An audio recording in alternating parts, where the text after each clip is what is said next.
I had a gay guy on my podcast recently who taught me the benefits of doing a cold plunge with cum instead of water.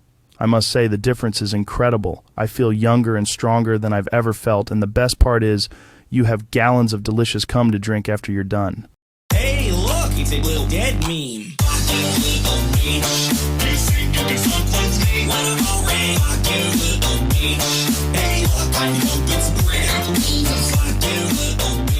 Whoa! Whoa!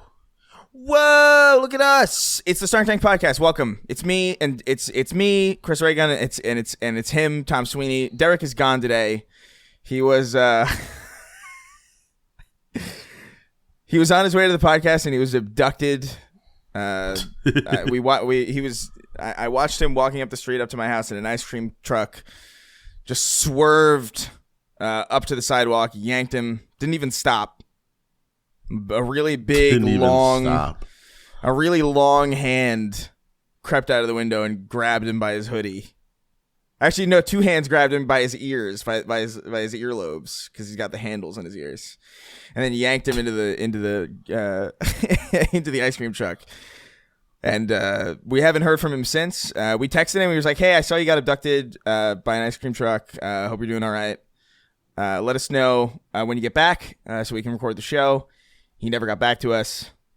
So I don't know. He may be. We're assuming he's gone. We've assumed he's gone already. Yeah, we'll give him another week, and then maybe we'll call the police.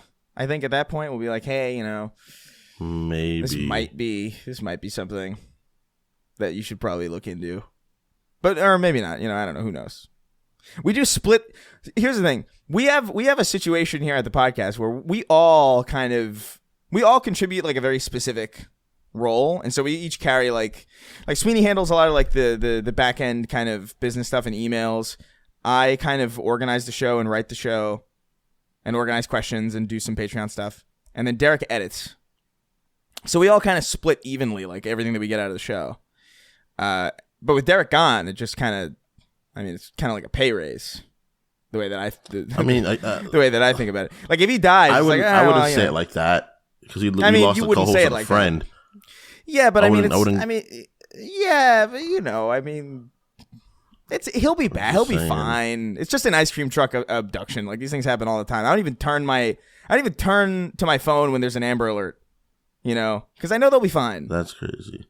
I try to silent my phone immediately. And I was like, "God, shut up! I don't care." Did you see that thing where they had like this was a while back, to be fair. A couple weeks ago, or at least a couple months ago, I think, maybe max 2 months ago, where like these two girls like saw an Amber Alert go off, and then they went and tracked it down. They actually like did it. Like they actually like found the car and saved a kid. I was like, "Man, that's a lot of effort." Don't tell me that. I would never do that. Don't tell me that. I feel so bad. I feel so bad right now. I know. Doesn't it make you feel like a worse person? I feel so bad. They took minor initiative and they saved a life. I hate it. Well, to be fair, they took pretty extensive initiative. Like I don't think they had anything else going on. That is probably that probably plays into it in some way. But like it would have to be remarkably convenient. What? You know how bad it makes me feel? No. Because that means how many times could we have probably saved the kid's life? I don't want to think about. I don't want to think about that because really it's like, oh, a child's missing. You should up and at him and go look for it. Yeah. Let's move on from. Yeah, you're right. Let's move on from child endangerment. Let's talk about the Nickelodeon documentary. Child endangerment. Let's talk about child endangerment. So obviously there was a documentary released on. I think I saw it on Max, but I think it's in other places too. It's called Quiet on Set. The Dark Side of Kids TV. It's a 4-part miniseries, I think. I don't know if there's any more parts. It ends kind of concisely, but I also it feels like they released 2 episodes and then they released another 2 like a day later. So it feels kind of I don't really understand what's going on, but I think it's over though. And it basically details a lot of the shit that went down behind the scenes at Nickelodeon, as far as like their live action stuff. Like there's no SpongeBob rapist or anything. That would have been that we know of yet. And so we're talking about like a lot of the kids shows that like I remember growing up watching. Like I don't know exactly what the age range for this podcast is as far as like audience goes. I don't look at the metrics because I'm not metrically minded. I don't care really. But I have to assume that there's at least some large percentage of the audience that is our age. 28, 29, 30, 31. I have to imagine that that's like at least 30% of the audience, if I were to guesstimate. So there's all these shows like Cousin Skeeter and all that, and and just all these shows that we used to watch. The Amanda Show, Drake and Josh. And I remember watching these shows like pretty, not religiously, but like a lot. Like I like sincerely really enjoyed The Amanda Show. I really, really enjoyed Drake and Josh, especially. I didn't fall into iCarly or Victorious or those. Like that was like I liked Victorious and iCarly. I enjoyed those. Those are like the ending of my era of like watching. That was the beginning. That was the beginning of the end for me, where I was like, okay, yeah, I see what's going on. I'm getting a little. There was some noticeable weird shit in iCarly and Victorious stuff. But that is even true. For me, I was like, that's also true. Where like I was watching it and I started to feel uncomfortable that I was watching it. Like as a older teen, by the way, mind you. Like this isn't even necessarily like I'm not 25. Like I'm not like 25. I'm not like I'm in my teens still, and I'm watching like scenes in iCarly, and I'm thinking like that's scratching parts of my brain that really should not be scratched by kids' TV.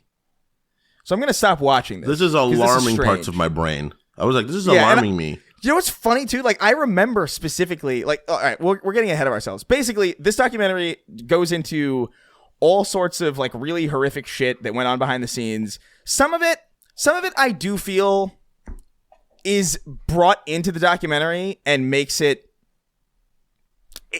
I don't know. Like there's some things where it's like there's like adult jokes in these shows, which is like, yeah, that's true. There's certain things that happen in that show in like iCarly and Victorious, specifically like Sam and Cat, where like they have Ariana Grande like on a bed pouring water over her or whatever. And it's just and she's like upside down on a bed and she's like squirting water in her face. She's like, I'm thirsty. And it's like, this is, I remember at the time seeing that in the credits or something for like one of the shows and being like, this is strange. I don't like this. But then there are other examples like on the Amanda Show, like there was a character named like Penelope Taint. And it's just like, oh, well, Taint is like, it's like, I don't know. That kind of, I get it. I get that it contributes to it, but it's like there was all sorts of like dirty jokes and like Animaniacs and all of our kids' and kids' cartoons too. Like, do you remember that fingerprints joke from like Animaniacs that like yes, like there's that stuff is I don't know. Like sometimes the documentary went into that territory where I was like, you're kind of. I don't know if this specific thing is necessarily worth getting into when you have literal sexual assault and pedophiles working on the show that you could be delving into right now, but. I agree. But that's what happened. Right. But I didn't see it, so I'm subtracted from it to a degree. It gets but there was bad. There was a point. There was a point in time where after like watching Nickelodeon, it felt because even now I feel like they after a while they like redux to making it very kiddie. Like Nickelodeon's now very kid like. Yeah. But for a period of time, it was like very much so like. It was edgy. Like I watched Victorious because because of the stuff that was happening on Victorious. Of course, yeah, of course. Like, these are attractive girls, and there's some shit going on, and I'm watching this. I knew what I was there for. I wasn't there for funny jokes. I was there because there was a scene. Exactly. Like it's like Totally Spies where the teacher was like talking. I'm watching this. The scene where the teacher was talking, right, and he had the lotion. He squirted lotion in the face of all the girls there. That's a crazy. And I was just like, that is so there's a lot of on-air innuendo, like and on in-show jokes that I think some of them cross the line like a lot, and then some of them I think are just like. I don't know. Like I don't. Some of them are just small jokes. Some of them I really don't see any different from like the Animaniacs jokes, and it's like, yeah, whatever. Like if you're an adult and you're watching like TV with your fucking kids, there's got to be something there to pull you into so you don't go fucking miserable. I think that's why my dad loved SpongeBob so much, because there was like a lot of stuff in there that was like not crude or lewd in that sense necessarily, but like geared towards an audience that clearly doesn't, like, there's no way kids understood that scene when Squidward was trampled.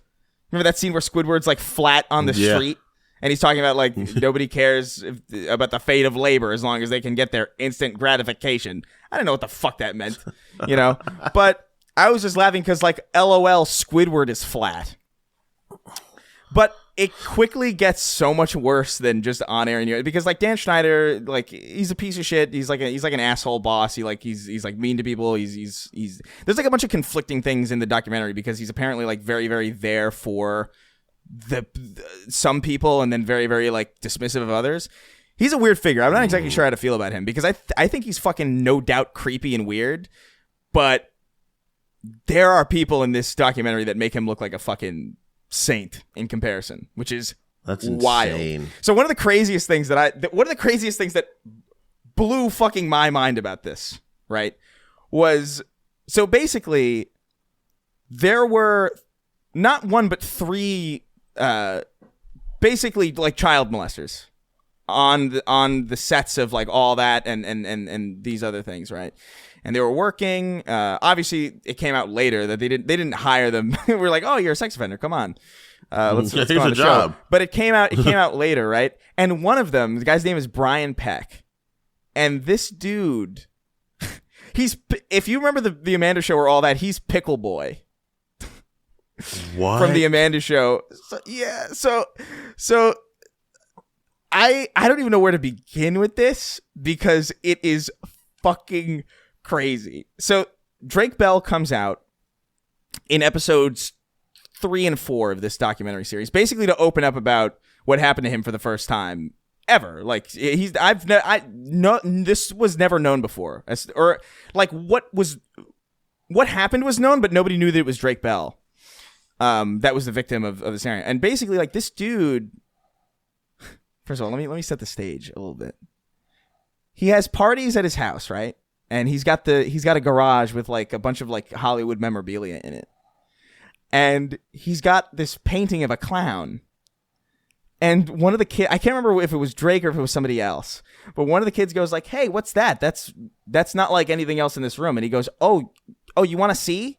So he takes this painting of the clown, and it's like, I think behind it or like on top of it or like something related to it, there are messages, like paper, like pen pal messages between this dude, Brian Peck, and John Wayne Gacy, the serial killer.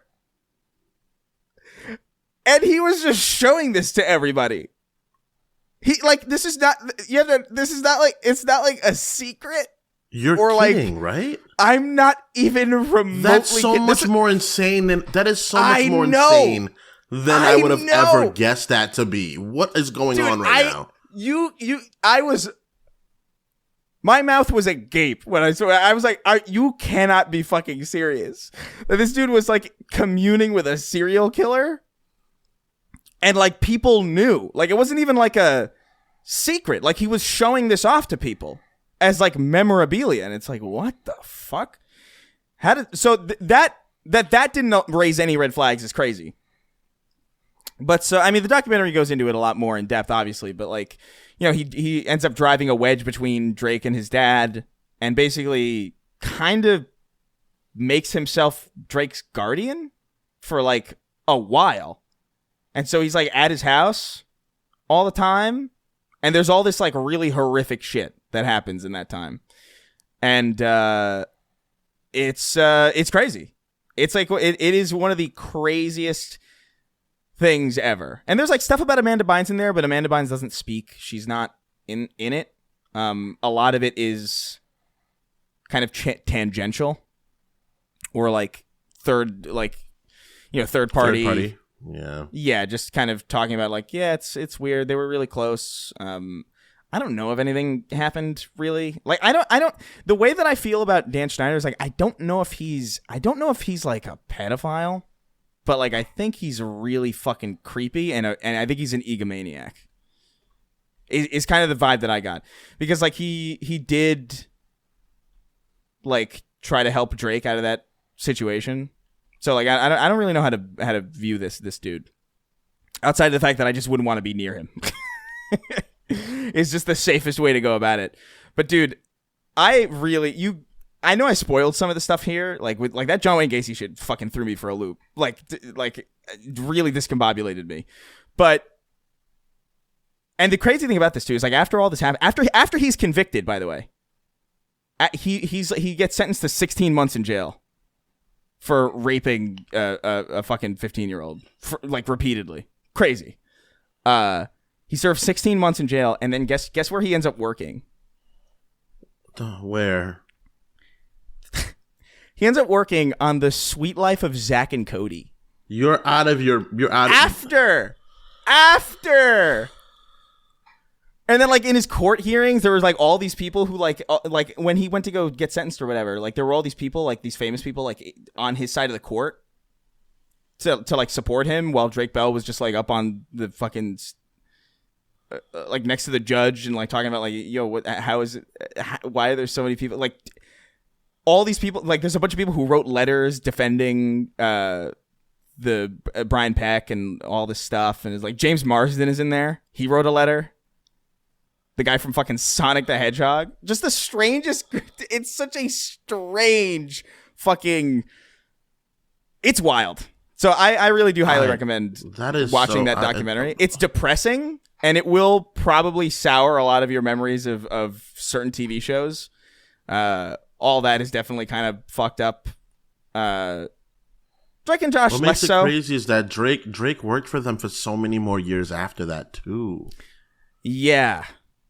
That's what makes it so sad. He was working with them until literally maybe 2010. He was still working with them, dude. Yeah, it's insane. Yeah, it's really heartbreaking. Like, cause he's like, Drake is talking, but he's like kind of staring. Like, he's very like, it's very obvious. I mean, like, he's traumatized. Yeah, but like, he's very much so traumatized. It kind of puts into perspective, like, because there was this kind of narrative going around. I don't know if you guys remember, like, there's like a Drake and Josh thing where, like, Drake wasn't invited to the wedding, or Josh's wedding, and he was kind of mad about it, and there was like a whole falling out thing that kind of happened. I remember this years ago because I remember being like, oh, yeah, it was like maybe 3-4 years ago. Yeah, and it really. That was like a kind of a nuanced situation, because on some level there was a lot of, I remember thinking like, yeah, I mean, Josh wants to move on. Drake is kind of living in the past. There is some level of like, I don't know if it's necessarily pathetic, but like just wanting to cling on to somebody to that degree you, felt like it just felt like, it's just, dude, move on. Like, it's like, whatever. Like, you worked on TV. It's not that big of a deal. But like, with the context of this and knowing that like, being on Drake and Josh happened after all of that. And it was kind of like, it was like a reprieve for him, literally. Yeah, it was knowing all that shit that was going on with him, he's finally found a place where like, I'm not being hurt. I'm safe here. And he had a place where he could go. He had like a work relationship that was good. He had a set experience that was good. He was working with somebody that he liked and respected. After all that, I think like that recontextualizes a lot of things. Like, okay, it's still, there is a clinginess to it that is still kind of like probably unhealthy, but like I totally fucking understand. But the thing is, that's so we don't know. Like, we don't know if Josh knew what. We don't know what Josh knew. Well, that's another thing. Josh, I don't know, man. Josh is fucking weird. He's very weird now, and he's been weird for a while. He's been like, the second he started doing stuff with David Dobrik, I remember being like, you're strange. That was like my first kind of inkling that things were kind of off with him. But yeah, dude, like he did this video like I think 2 days ago. So like after the documentary, I think he was like he was lip syncing to some audio where he was like, if I haven't talked to you since 2023, take the hint, you're dead to me or whatever. And it's just like, I don't know if it's not the best thing to. Not the best. Not the best. It's a shyster situation. It is a shyster situation. For sure. It sucks. Yeah. Now it should be really noted. Bad. It should be noted that Drake Bell got into trouble too. Yeah, he did some stuff. We did talk about that on the show because he did. I think the way that I remember it was that like he was talking to, or like he was in communication with somebody who was underage, and then if I remember correctly, underage, and if I remember correctly, I think there was like a court case, and I think when the age was brought up, he like cut contact or something, but he still had the conversation. So like he was kind of like, he was like, hey, all right, hey, I did this or whatever. Fucked up, not good. But I've seen some people being like, isn't it wild how Drake Bell had all that stuff did to him, and then like he went and did it again? And it's just like, listen. Well, that's often the case. It's often the case. But it's not. No. But like, he was viciously raped for many months on like constantly, and there's a pretty fucking thick distinction. There are between these two things. Like, but there's a massive degree in separation there. I'm not saying it's good. Like, it's a bad thing that he did that, and I'm glad that he at least like fucking what is it? Because he did his like time or whatever at the very least. But like, he got caught. He got caught. And he got He got caught, and he's no longer repeated it, and that's good. Right. That's good. It's sad that he did it. Obviously, we don't condone the fact that he did that. That's the main thing. He should face consequences. But like we do this constantly. Where like this reminds me of the Aziz Ansari and Bill Cosby thing, where it's like, listen, man, none of these things are good, but you cannot possibly. If you know anything about how serious this kind of thing is, like you would never in good faith make those the thing is that people don't know how serious it is, because what happens is that people say things a lot and they don't experience stuff. So what happens is that when you say those when you put those words on people don't understand this. They don't get it, right? When those words touch you, even if they're not true, it stains you. I could have done nothing wrong, period. If those words are brought up for you, your life is ruined. Your life is ruined. Especially for these famous people. They're like, that's the way we can bring them down. They're like birds flying above us. And we can take them down if we take these rocks with these horrible meanings at them. We throw them and hit them with it. So it's like, it's really, I guess he's in a sorry situation. If I'm not mistaken, what happened was he just had a really terrible date and he was trying to get laid afterwards, right? Wasn't that what it was? He was very inappropriate and I think pushy or something. Like there was. Yeah. It's not okay, but it's not. You're not a sparkling champion of humanity. It's not. It's not. Yeah, but it's not drugging hundreds of women for decades. Like I don't know. Chris, like, do you remember? Chris, remember we were living together and the numbers just kept going up. And numbers just kept going up and going. Every morning, it was like 4 more. And I was like, dude, I thought it was maybe a lie at the first few. But now there's more than years I've been alive. It's insane. And I was like, his count was insane. So, like, I don't know. I think there just needs to be not so much nuance that you excuse everything that's happening, but enough nuance where you can, like, delineate between, like, these are very different things. And I think it's just worth bringing that up. Like, I feel bad for Drake Bell, like, sincerely. I don't think it's cool that he did what he did. I hope that, he can just exist in a better way from here on out. I hope that this helps him heal or whatever. And but we shouldn't have had conversations with the minor either. But that guy who's that pedophile, who by the way is apparently, I think as of, maybe not as of the dropping of the documentary, but as of at least a couple days before, was still working in the industry. So crazy. That guy can die. Like that guy can. That is fucking crazy. That guy was just working there for so long. Insane. He made insane.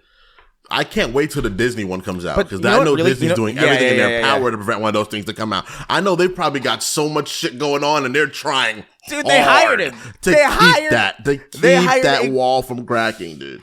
They hired a convicted pedophile to work on the Sweet Life of Zack and Cody. You cannot, at the very least for Nickelodeon, they didn't know that he would at the very least, like the slimmest bottom of the barrel defense that you could get is like, look, we didn't know that this was happening. We didn't know yet. Disney knew. And they were like, just keep an eye on him, I guess. He's a good PA. Don't leave him with Zack and Cody. Don't leave him with Zack and Cody. Don't leave him with the twins. There were some things that really pissed me off though, like in that documentary too, because some of these parents are fucking inept. Oh, insane! Insane. These parents are fucking. Dude, one of the first examples is like one of the first predator that got caught was like some young PA on I think all that, where he was like sending messages. He was emailing the kids, and he sent this one girl like a naked photo in email, like through an email.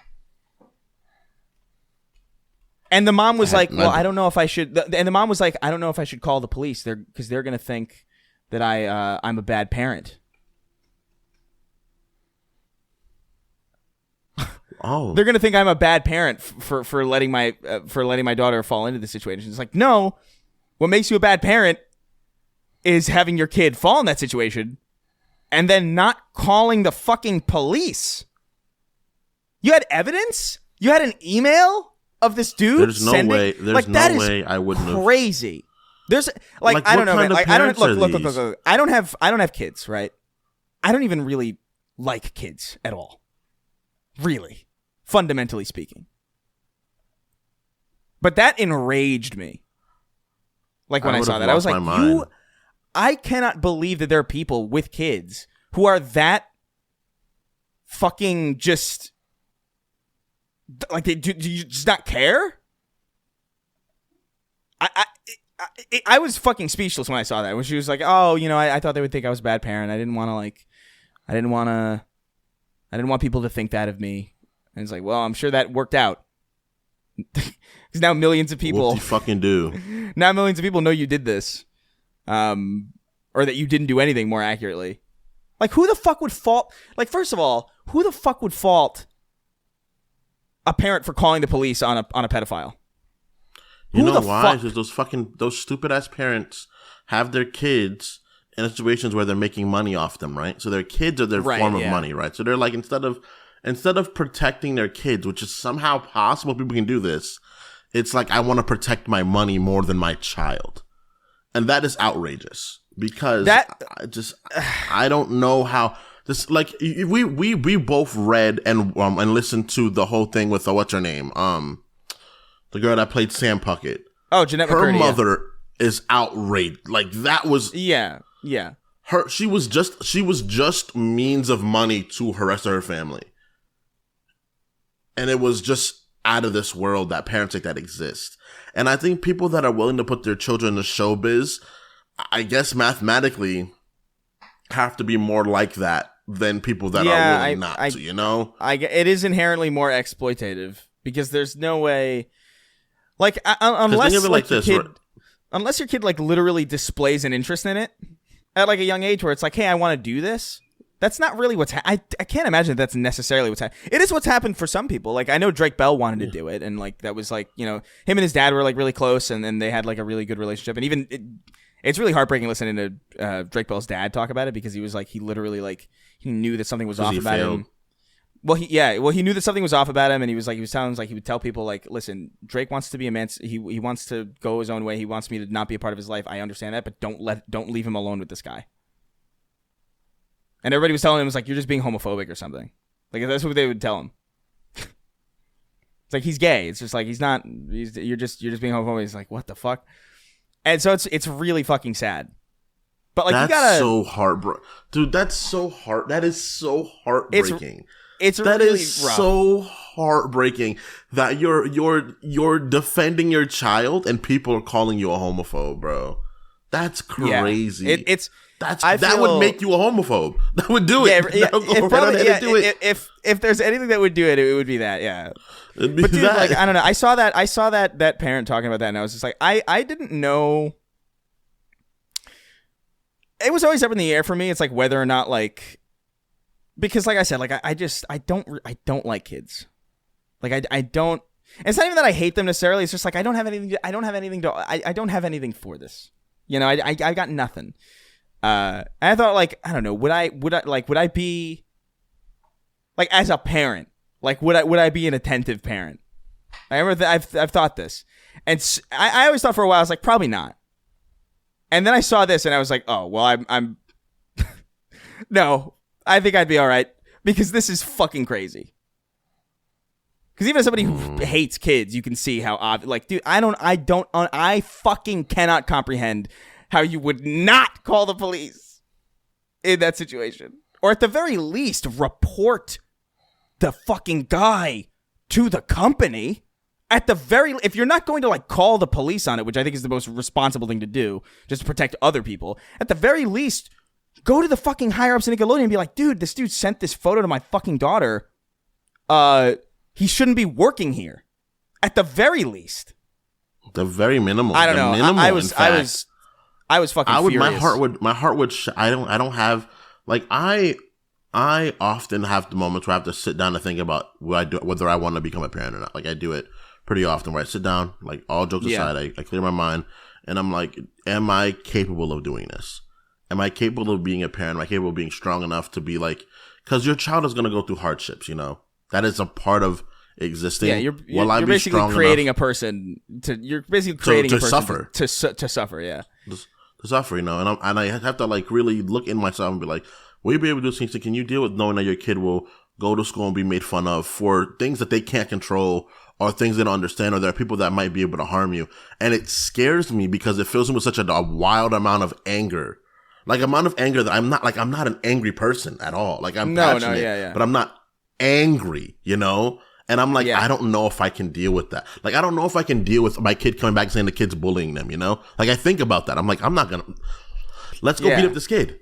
Let's go beat up this kid, you know? Yeah. Imagine a person hurts my child, you know? Like, I'm going to be like, I will kill you. I have to not immediately go buy a gun and wait outside this guy's house for hours till they go out to go shopping and then hurt them.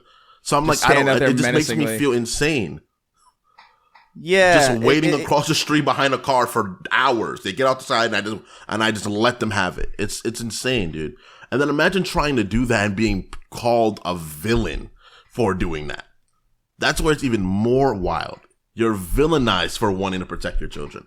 This world is insane, dude. And I am not a person that used to say it all the time, but it's really, we live in such a wild version of reality that it's just like, I need a breather every now and then, because it's just madness, dude. Yeah, it really is. It really is crazy. Like, I don't know. Like, I get, you know, I mean, like I said, like, a lot of these shows did, like, they were geared towards, you know, Victorious especially, is very, like, for a kid's show, it's pretty adult oriented, you know, like, even Drake and Josh was in some ways adult oriented. Like, I remember seeing stuff on Drake and Josh where I was like, Drake is just making out with these women with no, and it's just like, is this a kid show? I don't understand what's going on, but I don't even think that's not even the problem. The problem is, it's just like, how do you have that many? How do you have I'll put it this way. How do you have a set full of adults watching people squirt lotion in the faces of teenage girls, and no one, like, that's strange. No one kind of was like, look, I don't like that. Adult jokes are fine. Like, there's nothing wrong with an adult joke snuck into kids' TV, but, like, this isn't even subtle. There's not even any. There's no room for interpretation here. This is just straight up what it is, and everybody knows it. Because how could you not? I don't think like my brain's tainted. I think it's just obviously like, I mean, dude, like,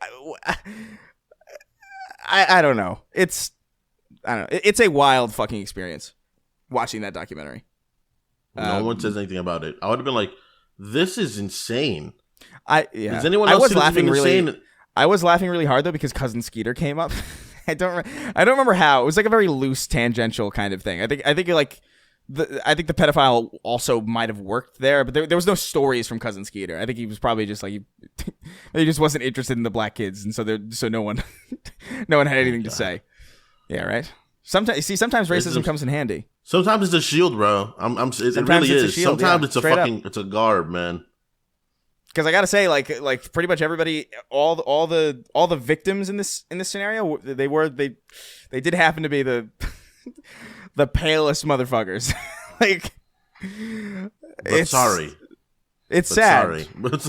It's sorry, sad. but to the point where sorry. they did kind of go into like certain other I don't know. It's somewhat unfocused because there's some parts of the documentary where I feel like I don't know if this part is necessarily like, I don't know. There are certain parts of it that I'm like, I guess this is important to paint a larger picture, but like, you know what it is? It's like it's like the Halo show where like the world is ending, but also there's like a political squabble on this planet. And it's like, that's not the point. Not right I now. understand that there's a political squabble, but like there's kind of like rampant pedophiles running around. Like there's one part where there's like two female writers shared a salary. They basically got two writers for the price of one. But like that's not that's unfair. Like I don't know if you know any writers, but like that's not necessarily like the most uncommon. Like especially if like I know some writers who like their first time in the industry, like if it's like their first go, like they will sometimes share like it's not cool, it's not good, but like they'll share a salary with another first time writer for the price of one as a way to like that's kinda, insane like, that's even brought up. But it is insane. Not the most evil thing. It is crazy, but like there's a pedophile running around, so like with all due respect, I don't care that you're not really making as much money as you wanted to make. With all due respect, I wouldn't say I don't care, but I was like, hey, look, we'll get to you right after this. Yeah. Not we don't care. Like right after the bigger problem. Like your first problem is get out the cave. Then you worry about getting something to eat. That is you. As soon as we get out this cave, I got you. But now, let's get out this cave. Then we'll worry about exactly the stuff. That's what you got to say. It. Don't say I don't care, because that makes it seem so much worse. Well, you know what I mean, though. Like in comparison, I know what you mean. Like, the level of severity here is just like, I mean, dude, we gotta allocate some resources here.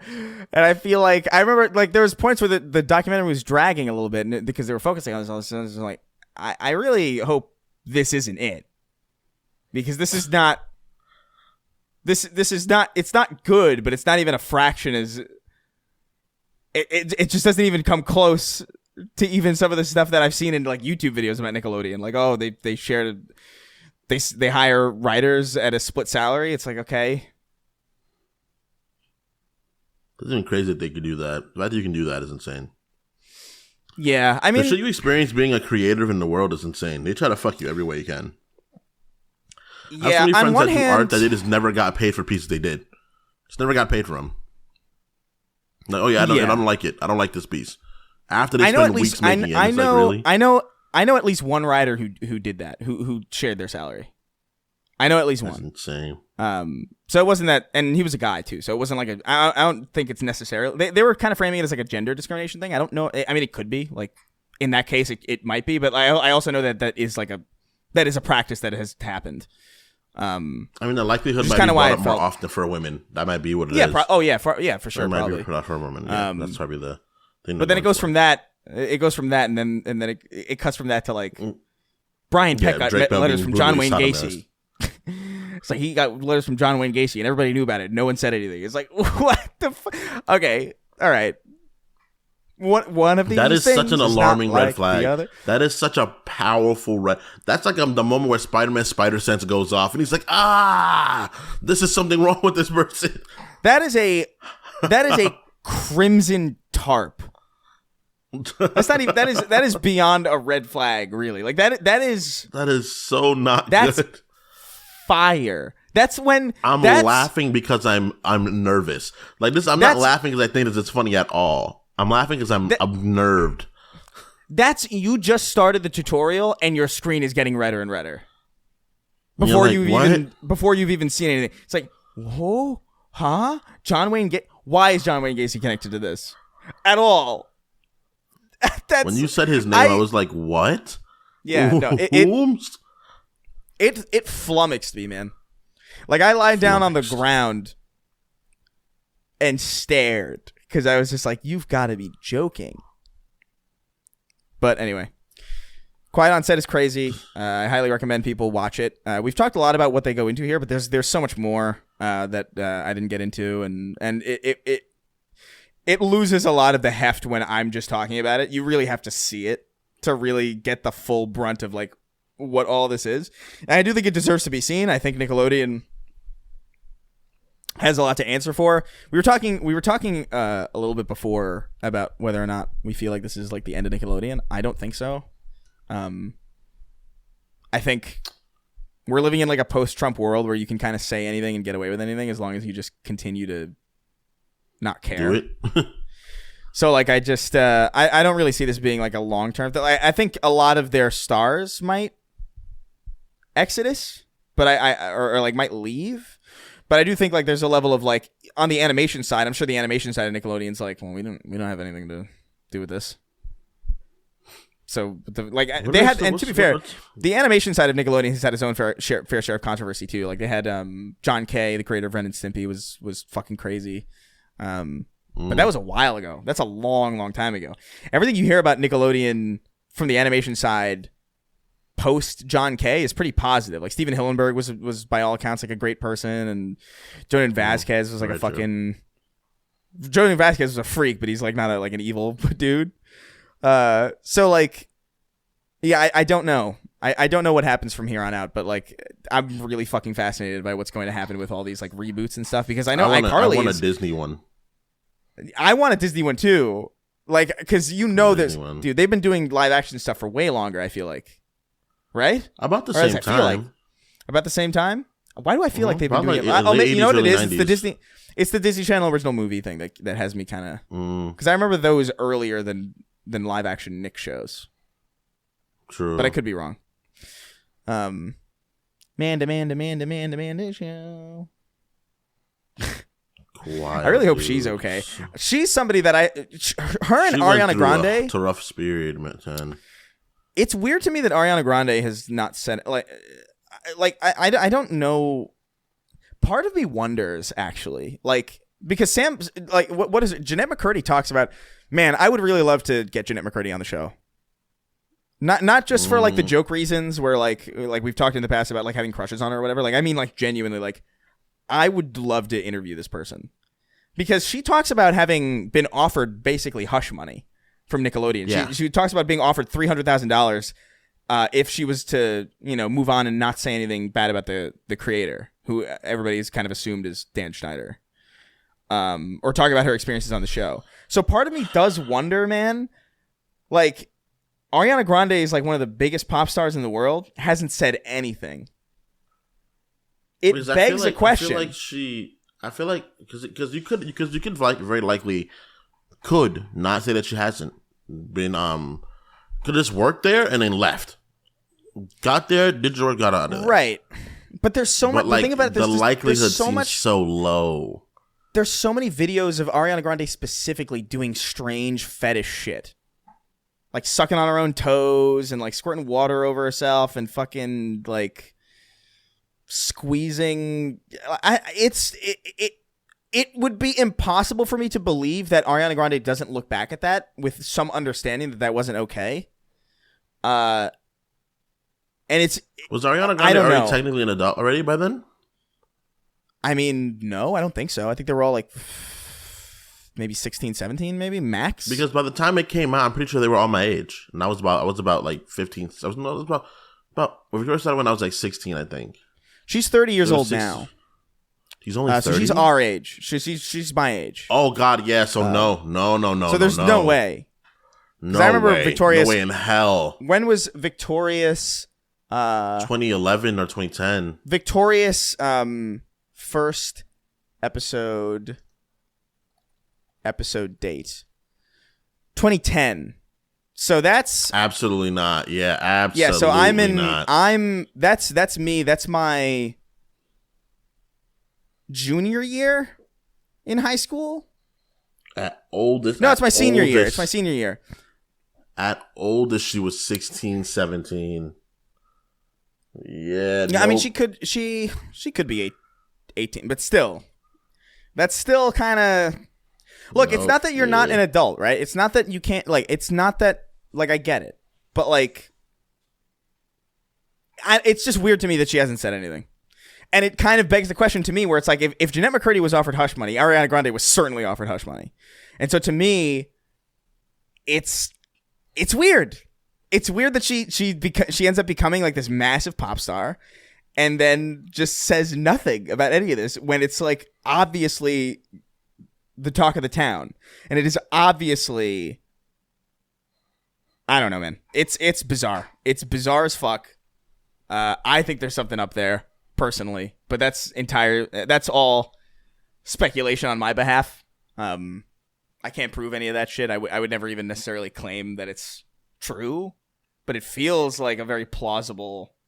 It's Occam's razor to me. You know what I mean? It's the simplest explanation because if I'm like one of the most famous pop stars in the world, I'm not worried about like what the fuck I'm gonna say about like some old show that I used to work on. That like I might owe some level of like loyalty to, but like at the end of the day, if it's pedophiles and shit working on it and it's like fucking abuse and all this stuff, like why would I not like what would really prevent me from saying anything I fucking wanted to? And by the way, what would prevent me from saying anything that I wanted to and being praised for it? Like no one would be like fuck Ariana Grande. For like talking about how shitty Dan Schneider is or like how shitty the experience was working on Nickelodeon in response to all of this crazy shit. Like there's no social cost to it at all.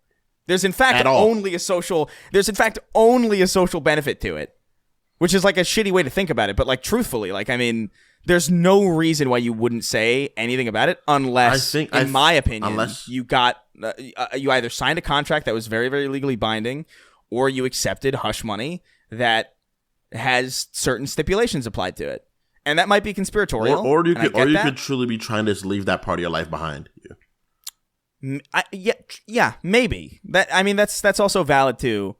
But like, I don't know, even just a vague, like I don't even think you have to say anything about it, but you could just do like the standard kind of address it without addressing it. Like even if she just tweeted like not surprised with no context. I think it's just simply like either she took some sort of money or she wants nothing to do with it. Like, am I crazy though for thinking that it's plausible that she took money? I mean, not that it's true. But it feels very, very plausible. If they offered Jeanette McCurdy money, they very likely ordered her money as well because they were on the same show together, you know? Yeah, and she was like the bigger star. So like there's I don't know, like it doesn't track to me like logically. Like it makes no sense for that not to be at least on the table. Maybe she turned it down because she didn't need it. Granted, I hope that's not the case. Yeah. I hope she didn't experience anything. I hope she made it through that fire scot-free without any sort of bruises or anything. But at the same time, real is real. And when she was working, you gotta tell the truth, man. Like, hey, very likely she could have ran into some really unsavory shit while she was there. And it sucks. Because no one deserves some wild shit like that at all. Yeah. Anyway. Oof, that's Quiet on Set. Not particularly funny, but wild. I don't think there was really... I couldn't think of anything else to talk about, really. Like, there's nothing really happening. is that had to be spoken about considering everything that's went on. You got to bring that shit up. You know, you got to bring that. Yeah, and it's still kind of ongoing. I know Dan Schneider gave like some interview with. He gave like a 20-minute interview with what's his face? Oh my god, the guy on iCarly who had the donuts on the stick. Oh, Lotso? Is that him? Or Flotso, whatever his name is? I don't know. Lotso and Flotso. There's no way that's his name. I forgot his name. He was the black guy. Yeah, his name's Lotso? Something like that. I think Lotso might be like the teddy bear from what you call it. I might be wrong. Toy Story. Yeah. I don't know this guy's name. But he gave an interview in response to it, basically. And I watched all of it. I watched all 20 minutes because I was really curious as to what he would have to say about it. And what did he say? I really, like I said, like I was watching it and I was like, I really don't know what to make of this guy. I really don't know what to make of this guy at all. His aura is all wrong. His aura is all wrong. Yeah, I don't know. He looks like a hut. I like it. He looks like a hut. Yeah, I don't know. That's a weird, because on one hand, it must really suck. Like, let's say, for example, like let's imagine, let's say for the sake of argument, very little of what people have to say about Dan Schneider is true, because that has happened. You know what I mean? Some of it is true. Like, that has happened before. Like, people have, like, lied exponentially about, like, celebrities and famous figures. Like, that has happened. So part of me's looking at it and just like, man, imagine you are Dan Schneider and you genuinely... Think of it like this, though, Chris. Think of it like this. Let me give you another example. Yeah. There's no way someone can lie about something like that involving true. me and it could have any strength behind it. Well, no, you're totally right. I guess the thing that fucks me up about it is the thing that fucks me up about Andrew Tate stuff. 100%. Like, yeah, no. Where there's smoke, do that for where me. there's smoke, there's fire. There's often fire. You know, 100%. 100%. But I come at this from the perspective of having been dude, I've had people call me a literal Nazi for years, and people believe that unquestioningly, and there's like really nothing I can do to like convince people otherwise. I don't really care to do that because like it doesn't really matter to me. But like I've seen it, and so to me, it's like what really fucks me up about it is Drake Bell, because Drake Bell talks like he was like the biggest victim in all this, or like at least until we know anything about Amanda. And from his account, after talking about all this stuff, he really talks about how Dan was there to like help him. And so that kind of fucks me up a little bit, where it's like, man, that sucks. So for my read on Dan Schneider is that like your brain is existing in two different places involving him right now. You're like, this guy is sketching me out, but also at the same time, he's been a hero to so many people. But this guy sketches he's been a villain to people. He's been a villain to people too. So like, I guess for me, my read on Dan Schneider is like, I would never trust you, and I would never. I don't know. I would never want to hang around Dan Schneider. But yeah, that's a very safe thing. I feel like that's that's a very safe thing. But at the same time, it's hard not to. It's hard to watch Drake Bell talk about all this and not feel like somewhat appreciative that he had somebody there to go to bat for him in that fucking situation. So like, I don't know. Humanity is a tapestry of complexity. I get it. There's very few people who are pure evil and pure good. Fair. But like, generally speaking, Dan Schneider should probably never work in TV again. Because ultimately, a lot of this shit... Just to be safe. To be safe. Like, go live your life. Go fucking... I don't know what it is he's doing. He's made a ton of money already, too. He's made a ton of money. I don't know what the hell he's doing now. Like, just chill, retire, fucking exist, but never work in kids' TV again. Because, like, you... He's made a bunch of money by now, right? There's a lot... He must have made a lot of money. He must have made a lot of money. Right, go take a nap. Go take a nap. You made a bunch. Yeah, ultimately, like, he just should never be around. Like, the environment that he fostered there was so fucking crazy. The fact that I'll put it this way: the fact that most people understood that this guy had a fucking signed letters from John Wayne Gacy and no one said anything about it, or that didn't like raise like red flags or concerns. Oh, that's Peck. That's not Snyder. That's Peck. That's not Snyder. No. Yeah, I should clarify. I should clarify. Yeah. Brian Peck is the guy who had the letters, but he was working under Dan Schneider, and like this couldn't have been like, dude. I am adjacent to the entertainment business. Okay, like we both know people who are in this space. No shot that in a pre social media world, a story like that doesn't come up. Like there's no shot. There's no shot. Did you hear? There's no shot that you don't go to like a party at somebody's house and it's like, yeah, I got these letters from John Wayne Gacy, and that doesn't make its way back to the entire staff. On some level. No shot. When you're not distracted by Twitter and like fucking all this other shit, that's all that happened that week probably. You have to tell somebody about that shit. Like, we still don't have to tell everybody. Like, guys. Yeah, did you hear about this guy? He's got like fucking letters from John Wayne Gacy and he showed them to everybody. Isn't that weird? Did y'all see that? Did y'all see so, that? Like, I don't know. That's mad. You know what I equate it to? I equate Dan Schneider's evil less in an active capacity, but more like in the way that it's evil to neglect a child. You know what I mean? Like to like you have a kid, you don't have to beat him, you don't have to like verbally abuse him, but you can neglect a person to the point where it's abuse. And I think that's kind of that is the kind of evil that I think Dan Schneider is ultimately. He's neglected evil. He's a neglective evil where like he's like, and also to be fair, like there's no evidence that he's a pedophile, but like he just he walks in a room and the room's energy changes. You know, I feel you. I don't know. There's some videos. There's videos of him, playing around with the. They're not the most savory looking videos, and they're not the most. I wouldn't make those videos personally, so like I don't really understand the mindset of someone who would. But like regardless. You are so Oscar the Grouching this right now, bro. You are so lightly skimming this. It's insane. Yeah. You're like, I wouldn't do that. I mean, just generally, I know. Generally, empathy is kind of dangerous. I'm trying to make sure that I'm what is it? Aiming my empathy in the right ways. You know what I mean? I really hope that there's nothing further going on in that situation. Yeah, I hope this is nothing else. I hope for everybody's sake this is it. We know that it isn't it, though, because we know that... Of course not. Amanda Bynes could blow this shit all open, man.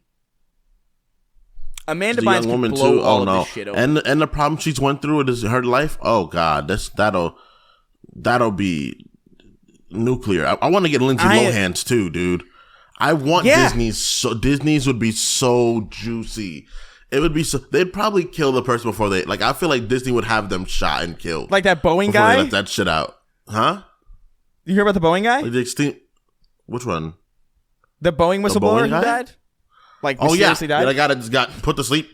Yeah, he told his wife, like, listen, they're probably going to say that I killed myself. I did not. Do not believe that shit. and then he killed himself, and it's just like, whoa, okay. They're probably gonna say I killed myself. Absolutely did not. I'm too scared to do that. Yeah. It's so I don't know. Everybody watch Quiet on Set. Fuck Dan Schneider. Ultimately, at the end of the day, I'm trying to be like as empathetic of a human being as possible, but I can't get myself to not say fuck Dan Schneider because it's just so obvious. Like I don't know how you put so many people in that position. But yeah, let's get on some questions from our audience over at patreon.com/the Snark Tank. We've got Simp Lord Supreme wrote in. He says, not a question, but I'm a long-time listener. I've just woken up from a fever dream in which Sweeney laughed so hard that he died in the middle of an episode. Derek and Chris continued on without much care and uploaded the episode as it was. I awakened from this laughing hysterically and immediately decided to give you money to tell you this. That's all I really have to say. Take care. That's crazy. If one of us died mid-episode, I don't think we would post it, but I would render. I think it would be I think it would be funny for a moment. I would render the episode for sure. There'd be a moment of real comedy in it where we'd like laugh about it, and then like it'd be like, "Oh, that person's dead." We would laugh about it years later. I think because it is 100%, objectively 100%. Funny, and statistically, it's like an afterlife moment where you guys all meet up after everybody's dead and be like, "That was fucking funny, guys." Given the amount of podcasts, given the amount of podcasts that I do, it's not even necessarily statistically unlikely that I might that you died during a podcast. Yeah, because it's not like a sizable percentage of my time, but it's not a negligible percentage. Like we do Sacred Symbols 4 hours. 4 hours plus. Damn, like, look, guys. Sometimes. That was kind of funny. Then we do 2 hours of Snark Tank. Then we do 2 hours. Yeah, we do 4 hours of Snark Tank a week. Plus the extra ammo. It's 9 hours. 9 hours a week. It's not nothing. That'd be funny. It's actually sometimes more. It's actually like sometimes 12 or 13. So like. It's a portion. It's a portion. It's a sizable portion. I don't know percentage math in my head all that well, but like that's. How many hours you said about? What is the max hours? 13 out of 13 hours out of a week. What is 72 that? Hours? No. Out of 72 hours, right? Is it 72 hours? No, it's not 72 hours. 72 hours in a week? 24. Doesn't make sense. 24. Sorry. It's 72 weeks is it 72 weeks in a year? Is that what it was? No, it was 52 weeks in a year. I'm thinking 52 instead of 72. My brain's wrong. Okay, so 24, 48. 48 times 2 is There's 168 hours. There's 168 hours 96. In a week. There's 168 hours in a week. So 13 out of that? It's about near like 9-10%. It's a lot. It's a lot. Yeah, man. 10% of your week is podcasting, man. That means you might die. You might die live. Yeah. Dying live sounds funny as fuck. It sounds funny until it happens.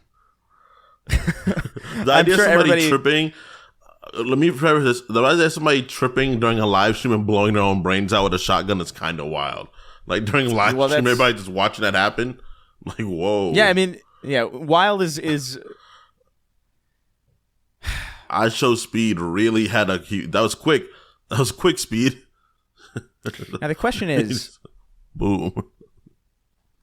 And the question is, do you think Dan Schneider could win in like if you threw him in like a coliseum with other pedophiles? Do you think he has the gumption to survive? Canonically, who's the most powerful pedophile we've ever seen? That's a good question.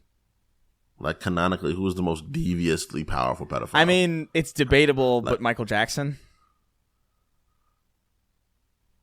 The Michael Jackson case is that's such a faulty one, you know? Because, like... Yeah, I mean, nobody knows. This does make sense. This also doesn't make sense. I don't know. So that's a really weird one, right? Because I hope I'm in the very middle where I hope it's true and it's not true. Because Oprah's not true. Obviously, he's a person I really love their music, and I'd hate to have his idea be like his history be spoiled like that. But I hope it's true, because if it's not true, those people just lied and tried to terminate this innocent man for no reason, and that is heinous. That is the most heinous. It's like, oh, this guy is innocent and he has a lot of childlike faults. We could use that to make money. I don't know. Part of me does feel like a lot of the Michael Jackson stuff is kind of cope. Like, there's no chance. Like, I really don't think there's any shot that he wasn't a pedophile. Like, it just doesn't. It doesn't make sense to me. I think 100% he had. I think at best for me, like, it would be that he was genuinely a man child, genuinely a man child, and there was still inappropriateness, but it wasn't sexual at all aimed towards them. It was just inappropriate behavior between an adult and underage people. I think that's the best I can hope for. Yeah, I don't know. I think, but because there's so many people that are like, the cases, you've seen all the fucking bullshit. It's so heavily conflicted. There's way too much confliction on that. It's like to the point that as a case, they had to throw it out because of how much conflicting shit there is. Yeah, but there's I don't know. There's confliction about Dan Schneider too, based on like Drake Bell's testimony and certain other testimonies, where it's like I don't know if confliction is enough. True. That's true. I don't know if confliction is enough to necessarily assuage the concerns. You know what I mean? Because like it's funny because Dan Schneider's like really implicated on vibes alone, like purely just on vibes alone. Like I will say that before I knew anything about Dan Schneider, I saw a picture of him. I was like, it's so mean to say, but like he just looks. That's horrible. I know, but like dude, that's like horrible, look up Dan Schneider. Like he's got the pedophile Chris, armor equipped. Don't drag us down with you. No, that's not okay. I can say honestly, wholeheartedly, you Christopher. Honestly do really? I don't. I look at him like that guy looks odd, but that's about it. I don't think, that guy's a pedophile. I don't think that. My brain doesn't go there. I'm not saying that I thought he was necessarily from Vibes Alone, but I will say, I don't know. It's like how when you ever see like a face in the dark in like a shadow? You know what I mean? Like we're like, or like I get scared because I don't know what it is, but then I see the face and I'm like, all right, that's the face. Right, but like most people don't trigger the reaction of a face in the shadows. You know what I mean? So like when you see somebody, do you know what I'm saying? Do you know what I'm saying? Like for somebody to automatically trigger the face in the shadows response. In broad daylight. Don't mean this. I know you don't mean this. You're just scared. You're scared, and your what happened is your fear response is taking over because you see someone that looks bad to you, right? But the thing is that I don't do that. I don't look at something and think you're the. I think that you may look more like that than someone else does, but that doesn't mean I think you're that. Mean? What do you mean? You look at somebody and be like, that person looks more like they like this. They look more like somebody that would like this. I just someone mean else. I just mean like, and look, I understand this is not cool to say. I get it. I understand. But if you were to place bets on people in that scenario, if you were to place bets on a pedo pool, like who is most likely? I feel like a lot of people would just based on picture alone. I feel like people would make that bet. I'm not saying it's right or wrong. I'm just saying like it's interesting for someone to have that immediate just to be clocked on vibes alone. It's just fascinating to me. Anyway, let's move on. Oh man, I don't think I'm wrong, by the way. Chris getting spit roasted by Derek and Sweeney wrote in. He says, hey, my little suck boys, ever heard of the movie Sukiyaki Western Django? It's a Wild West movie from Japan with Quentin Tarantino having a cameo role in it. I have never heard of this in my fucking life. Sukiyaki Western Django, Tarantino. Tarantino and Tarantino. It's a Japanese movie? That's so weird. Is he speaking Japanese? He probably says the N-word. Probably comes and says the N-word real quick. I'm like, I'm gonna get out of here, y'all. Have a good night. I love the comments are awesome. I love how Quentin Tarantino is the only white guy in a Japanese movie with a cast of Japanese people. And he's the only one who speaks Japanese in it. That's crazy. That's awesome.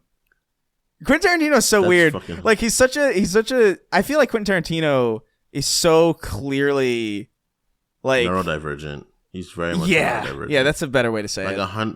He's 100% neurodivergent. Like looking at that guy, like that guy. Let me see this the nicest way possible. If you reorganized his furniture in his house, he would sell and buy a new house. He would sell his house and buy a brand new house. I think so, yeah. I mean, I would do that too. He could not live in that rearranged house. He couldn't. I can't be here. Yeah, but I don't think that's necessarily like prevent. Like I would do that too. Like I don't think I would. I would just put my stuff back. No, but it's different because no, because you didn't move it to where it is now. So like moving it back is like it's not even really yours anymore.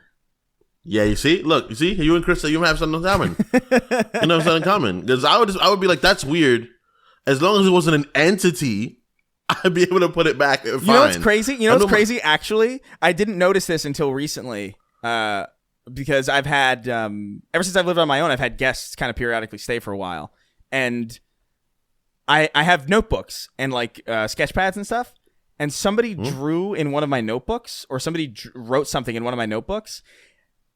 And I stopped using it. Like I bought a new notebook because all of the pages were in my handwriting except that page. And I was like, I can't continue this. Like I need a new notebook. And I was like, oh, that might be something. I'm not going to make fun of people like you because you guys are the backbone of our country. Yeah, I bet garbage men are I bet every single garbage person is like that. I would wager money. It's like they can move people's garbage. You've moved their garbage. It's over. It's fucking up. They're losing their minds. Yeah, it's like, just I'm fine with sleep. Fixing people's garbage. I can't sleep. You've moved my garbage. You reorganized my house. Why would you do that? Why would you do that? Let me know if that's normal in the chat. If any of you also abandon notebooks if other people write in them. You're asking our chat. You're asking our thing.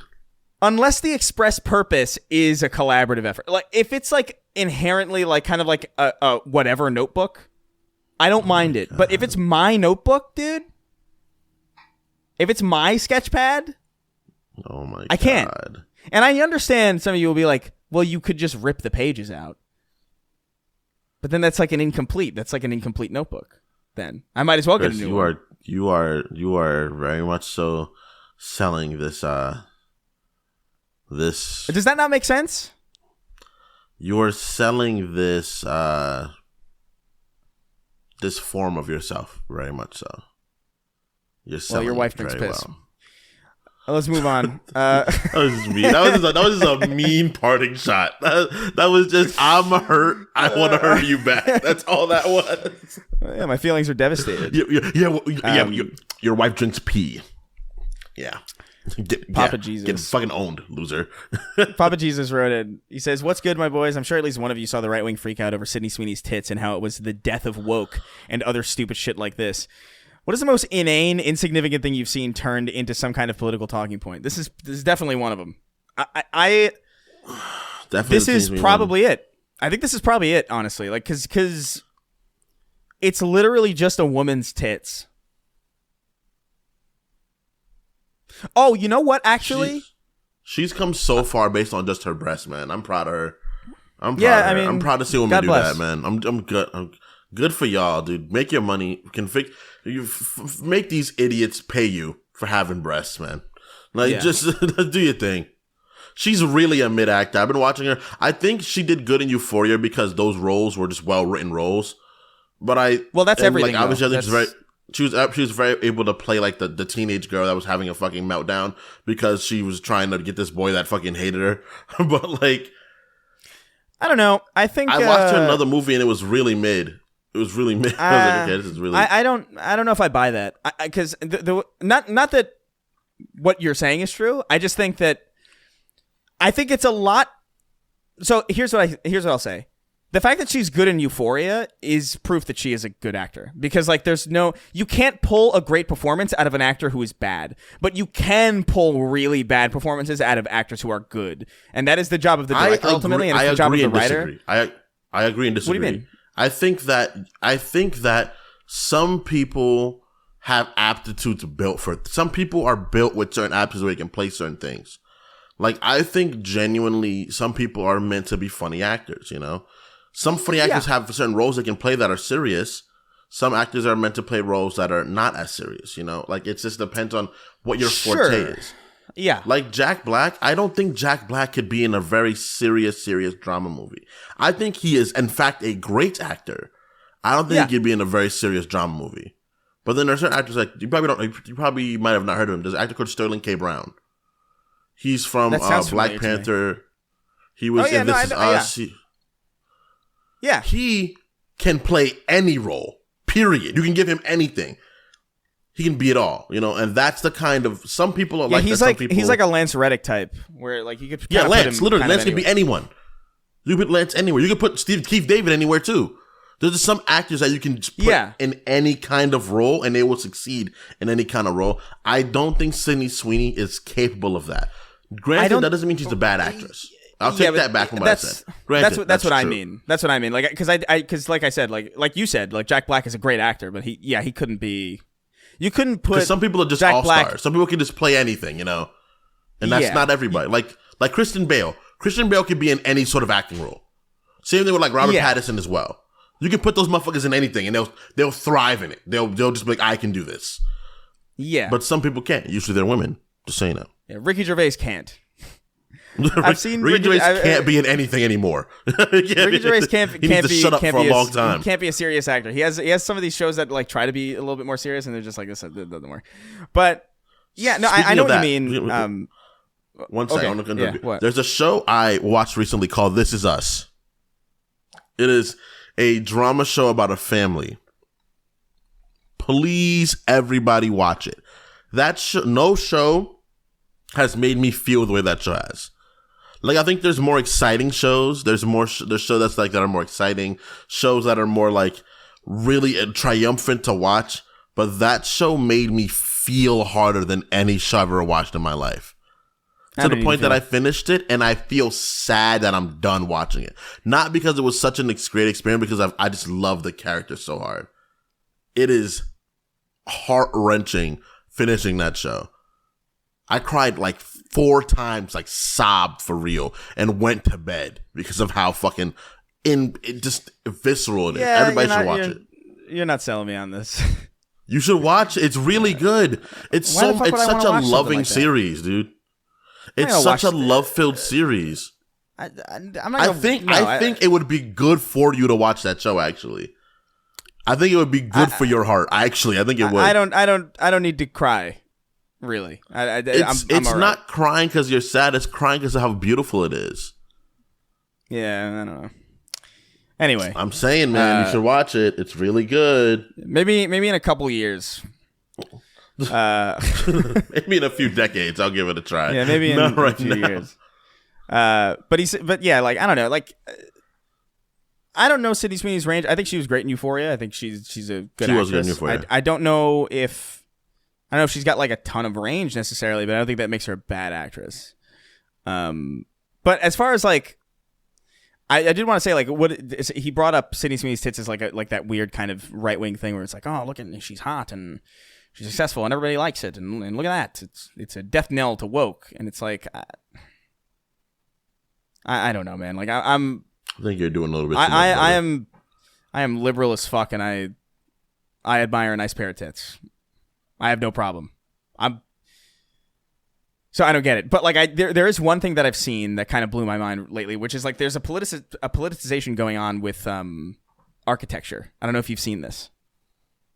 So, and to be fair, I understand what the point is. I just think people are going like really overboard with it, where it's like they're comparing a lot of buildings from, the 1920s and the 1930s and like the 1800s, and they're comparing them to modern day buildings. And there's all this conversation going around. It's like, man, architecture used to be so beautiful and so like, we put a lot of love and care into the artistry of these buildings because they were a reflection of us as a society, and we used to take pride in that, and it used to give us like aspirations, and they're making buildings big glass boxes on purpose to crush the human spirit so that you're depressed, and it's like I don't know, it's getting weirdly political. And I did want to bring this up because I understand, like I don't disagree that having nice architecture like what we used to have is generally like a positive thing for us, like mentally and socially. Like I do think that is I do think that reflected itself in a positive way. And I do think there is a degree of sadness to see cities kind of becoming copy-pasted meccas of big glass boxes. That is sad, and it is way more depressing than having like really, really nice buildings that are like in and of themselves works of art.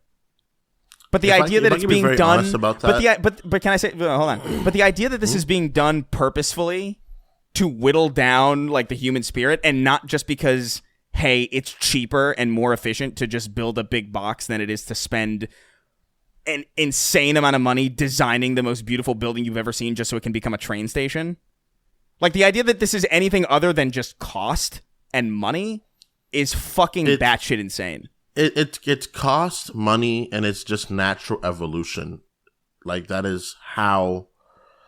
That's how like, obviously, once upon a time, we built very much so the early parts of our design culture were very European, you know, very Victorian still, because we were British. Yeah. You know, so that's why when you go to the East Coast, particularly, because a lot of people probably have never left America because they don't know what they're talking about. So if you go to the East Coast, I've been to London. It's London. The buildings look like London's buildings. Just they're taller. They're much higher up than they are in London. When you move further inland and over here, you meet more architecture that's mixed with people that were the natives of probably Mexico, or people that were the French that have design. If you go to New Orleans, you know, it's a bunch of mixing of things. I think modern architecture all over the world is more of the giant high up, a more open line, because it makes you feel like you're outside, even though you're inside of a place. That's why Dubai's architecture is like that. That's why architecture in Italy is like that. There's architecture in fucking France and London. They all of them share that kind of idea, because it's the nature of just evolving, because more cultures interact with each other and you want to see more, you know. There's more higher up buildings, and like obviously a high up view is always a very expensive, like very drawn thing. So it's just, that's so stupid. Granted, I understand that, yeah, you know, like, Victorian, some buildings in New York with the gargoyles and stuff like that look sick. They look really, really, really cool because of the aesthetic they're displaying. But like, it isn't political. It isn't breaking the spirit. Right. First of all, an open building is more spirit enthralling, I think, than a fucking big old stone castle. You know? Well, I think the idea that people have is like it's all glass to kind of convey the idea that you have no privacy. Which, I don't know. That's not really... I don't believe that. I think it really has everything to do with natural light and all that stuff. But... I don't necessarily deny. Like, I do think there is a depressing aspect to going around and seeing like, oh, hey, this building exists in New York and in and in LA and in fucking Austin, because it's just like copy pasted architecture from all over the place, and there is like a degree of like, I understand what you mean by that. Is kind of we're in like America. That's the thing. We're Americans. I know, but that's what I'm saying. It's like we're talking about this from the perspective of an American anyway. So like, and in the country, like you. Mm-hmm. A lot of, and I'm sure you've seen this, a lot of like the luxury buildings that come up, like the luxury apartment buildings, it's all the same. And that is, I don't know, that is depressing, that there is like, no matter where you go, everything is kind of the same, and it is kind of like samey, and there really is no hint of artistry or style in the same way that there used to be. I don't disagree that is probably like, I don't think it's like a massive, I think ultimately the biggest massive contributing factor to the reason why everybody is sad is just the way that the world is. It's not necessarily the architecture. I think we'd be a lot happier with a happier world and the same architecture that we have now, personally. But I do think it's like, yeah, it is depressing. But the idea that it's depressing on purpose for that reason, and not just because, look, it's just, we could spend 50 years building the most iconic looking library in the world, or we could build a big box and fill it with books in 10 months. Yeah. For like a fraction of the cost. And that's what it is. I think ultimately what it is like we don't really value people enough to give them something beautiful for their community. I think that really is true. I don't think we value... I think you're hitting the nail on the head in a very harsh way that people don't like thinking about, because they're too busy pissing and shitting over things that are way stupider than that. Yeah. So in some ways it is accurate. Like we are very uncared for, and your mental well-being is not really important to people. But the depressive architecture is a side effect of them not valuing you enough to put money into the community to build something that could potentially be inspiring or be something that could be, looked upon as like a totem of the community. I think that's really more of it as opposed to a direct, like, let's make this building a box on purpose because it's depressing. Like, they wouldn't do that if it was more expensive. If it was less expensive to design like a Gothic cathedral, they would do that every time. And you'd probably 100%. Get sick of seeing Gothic cathedrals. But I will say, man, like some of those buildings in New York, like the cathedral in New York is fucking gorgeous. Even Grand Central Terminal. I think they're gorgeous because Grand Central Terminal was a beautiful. Grand Central Terminal was different. I think that's a different case. But dude, like I don't know. There's something about that every single time where you like go in there and like it's so fucking big and those big windows. And you look up and you see all the fucking astrology signs, all of the stars all over the place. I think Grand Central's different though. Because I don't think anywhere else in New York really looks that particularly great. They're just big buildings. Well, that's true now. I think the argument is that like there used to be places that were a lot more like that. Well, not when we were kids. Like not many of them in our lifetime. Not in our lifetime, but like I've lived to see some of them go. Like I've lived like there was a club that I used to go to, that was built in like this old and now it's like a fucking Shake Shack. And it is demoralizing to see that because it was like one of the more memorable pieces of architecture that I can remember seeing in New York. Because living in the Bronx, they were just buildings. They were just like drab colored. Oh, dude, we're not talking about the you know the color. The Bronx is ugly. The Bronx is ugly. Manhattan's like the same color, except for like the middle. The middle is green. The middle of Manhattan is green, and then the bottom of Manhattan has a little bit of blue. But there's still like every building's pretty much the same like drab brick that's been old that's starting to turn a little gray to the reddish, the grayish brick color. Then there's like the beige-ish color or like the just straight up gray color of the building. And I don't really feel like it was pretty. Right. Unless you were in the middle. Or you're near like you were near somewhere that was pretty directly, I always really liked the aesthetic. I liked the brick and the brownstones a lot. Like when I was young, I really wanted a and still to this day, honestly, like if they built like a modern brownstone, I would move into that thing so fucking quick. I love brownstone buildings and just like the feeling, the stoop.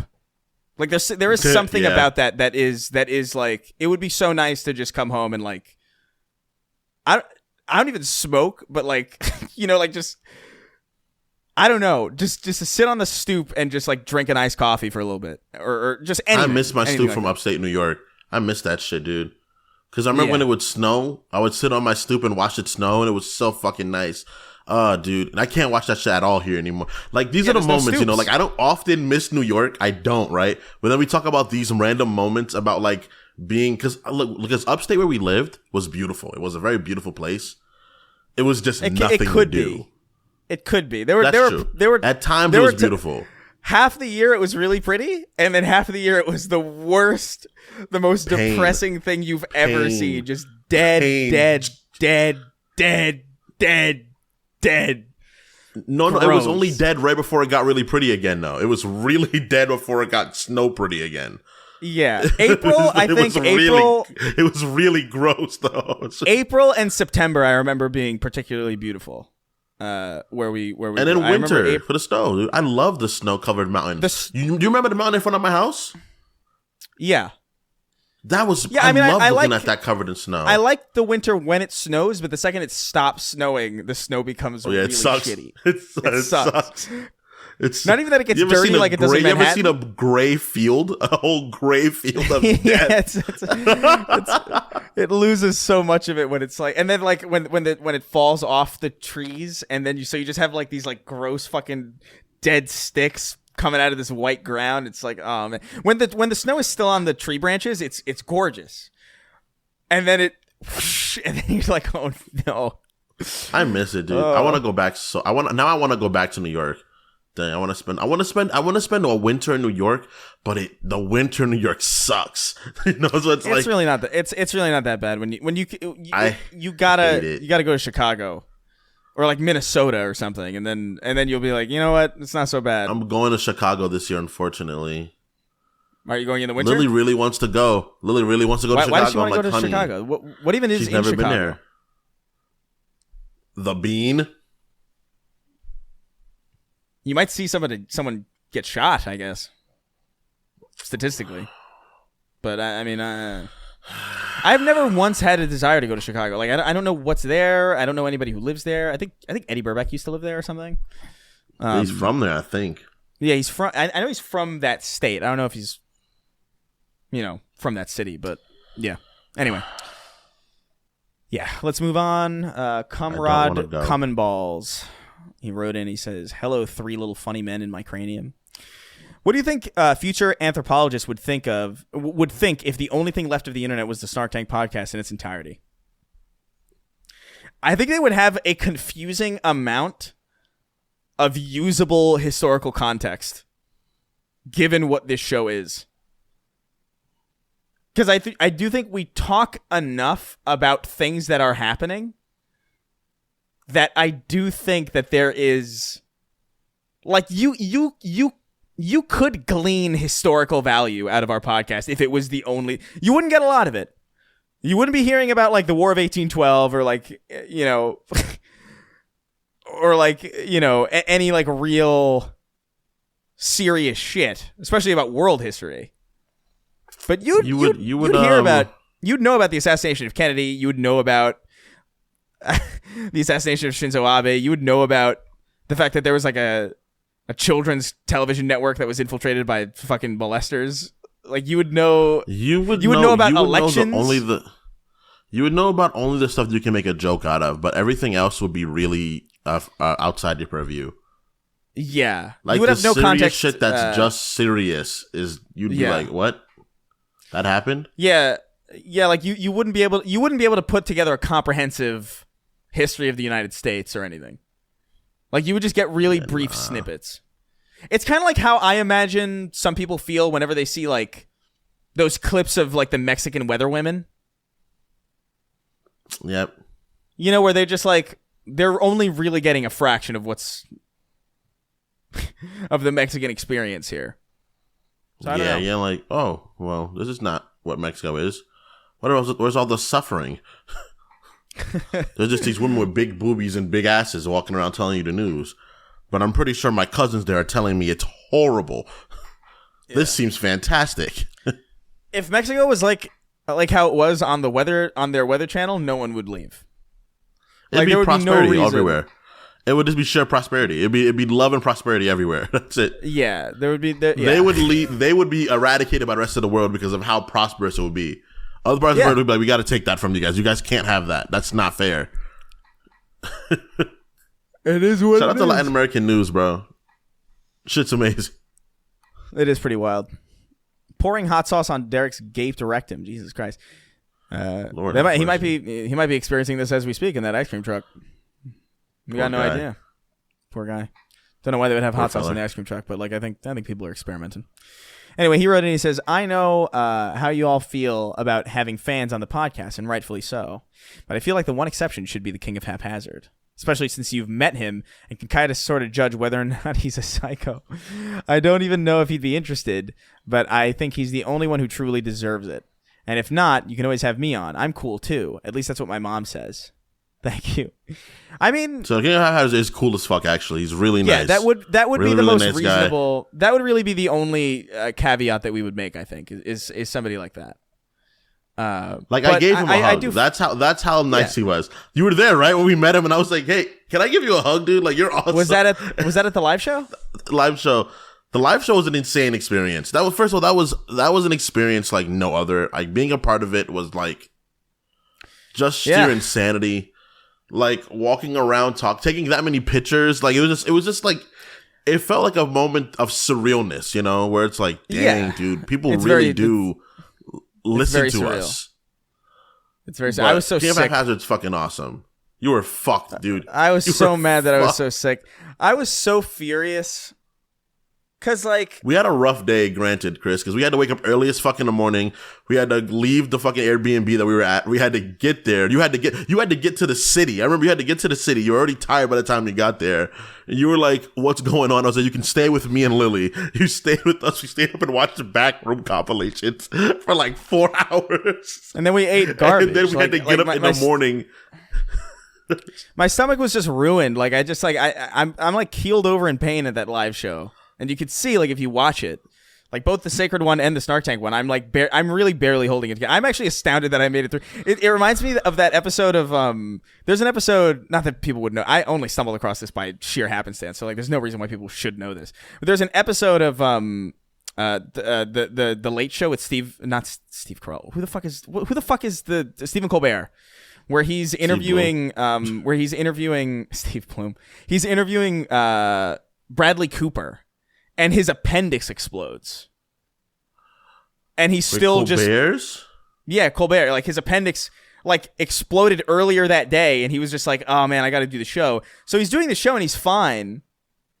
But like a week later, he's like, "Yeah, dude, my appendix burst that day," and I was experiencing toxic shock while I was doing that fucking interview. And watching that live show of us, the Snark Tank, the Snark Tank live, and the Sacred Symbols live that we did that day, I can see it because that's not what happened to me, but it's what felt like. I thought for sure like my appendix exploded, like that's what I thought happened. And I was like an idiot I am. I was like, I don't want to inconvenience anybody by going to a doctor. I will absolutely die. I will absolutely die to avoid getting in people's way. I think I've learned that about, like, sincerely, I've learned this about myself. I don't even say that as like a point of like pride or like, it's just, it literally is true. Because I really thought like that was so intense, that pain. I'd rather not be a nuisance to people. I genuinely believe that about myself too. Yeah.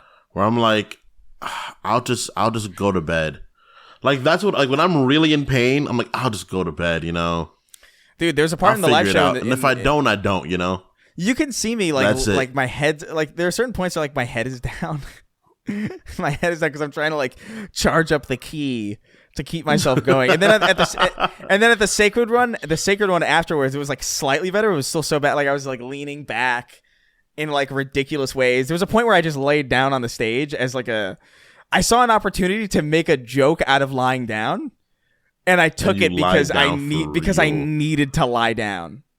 And like I desperately needed. I was like, serious. Because you were in real. Pain. It was so you real. Seriously lied down because you needed it. That's crazy. It makes me nervous about doing live shows.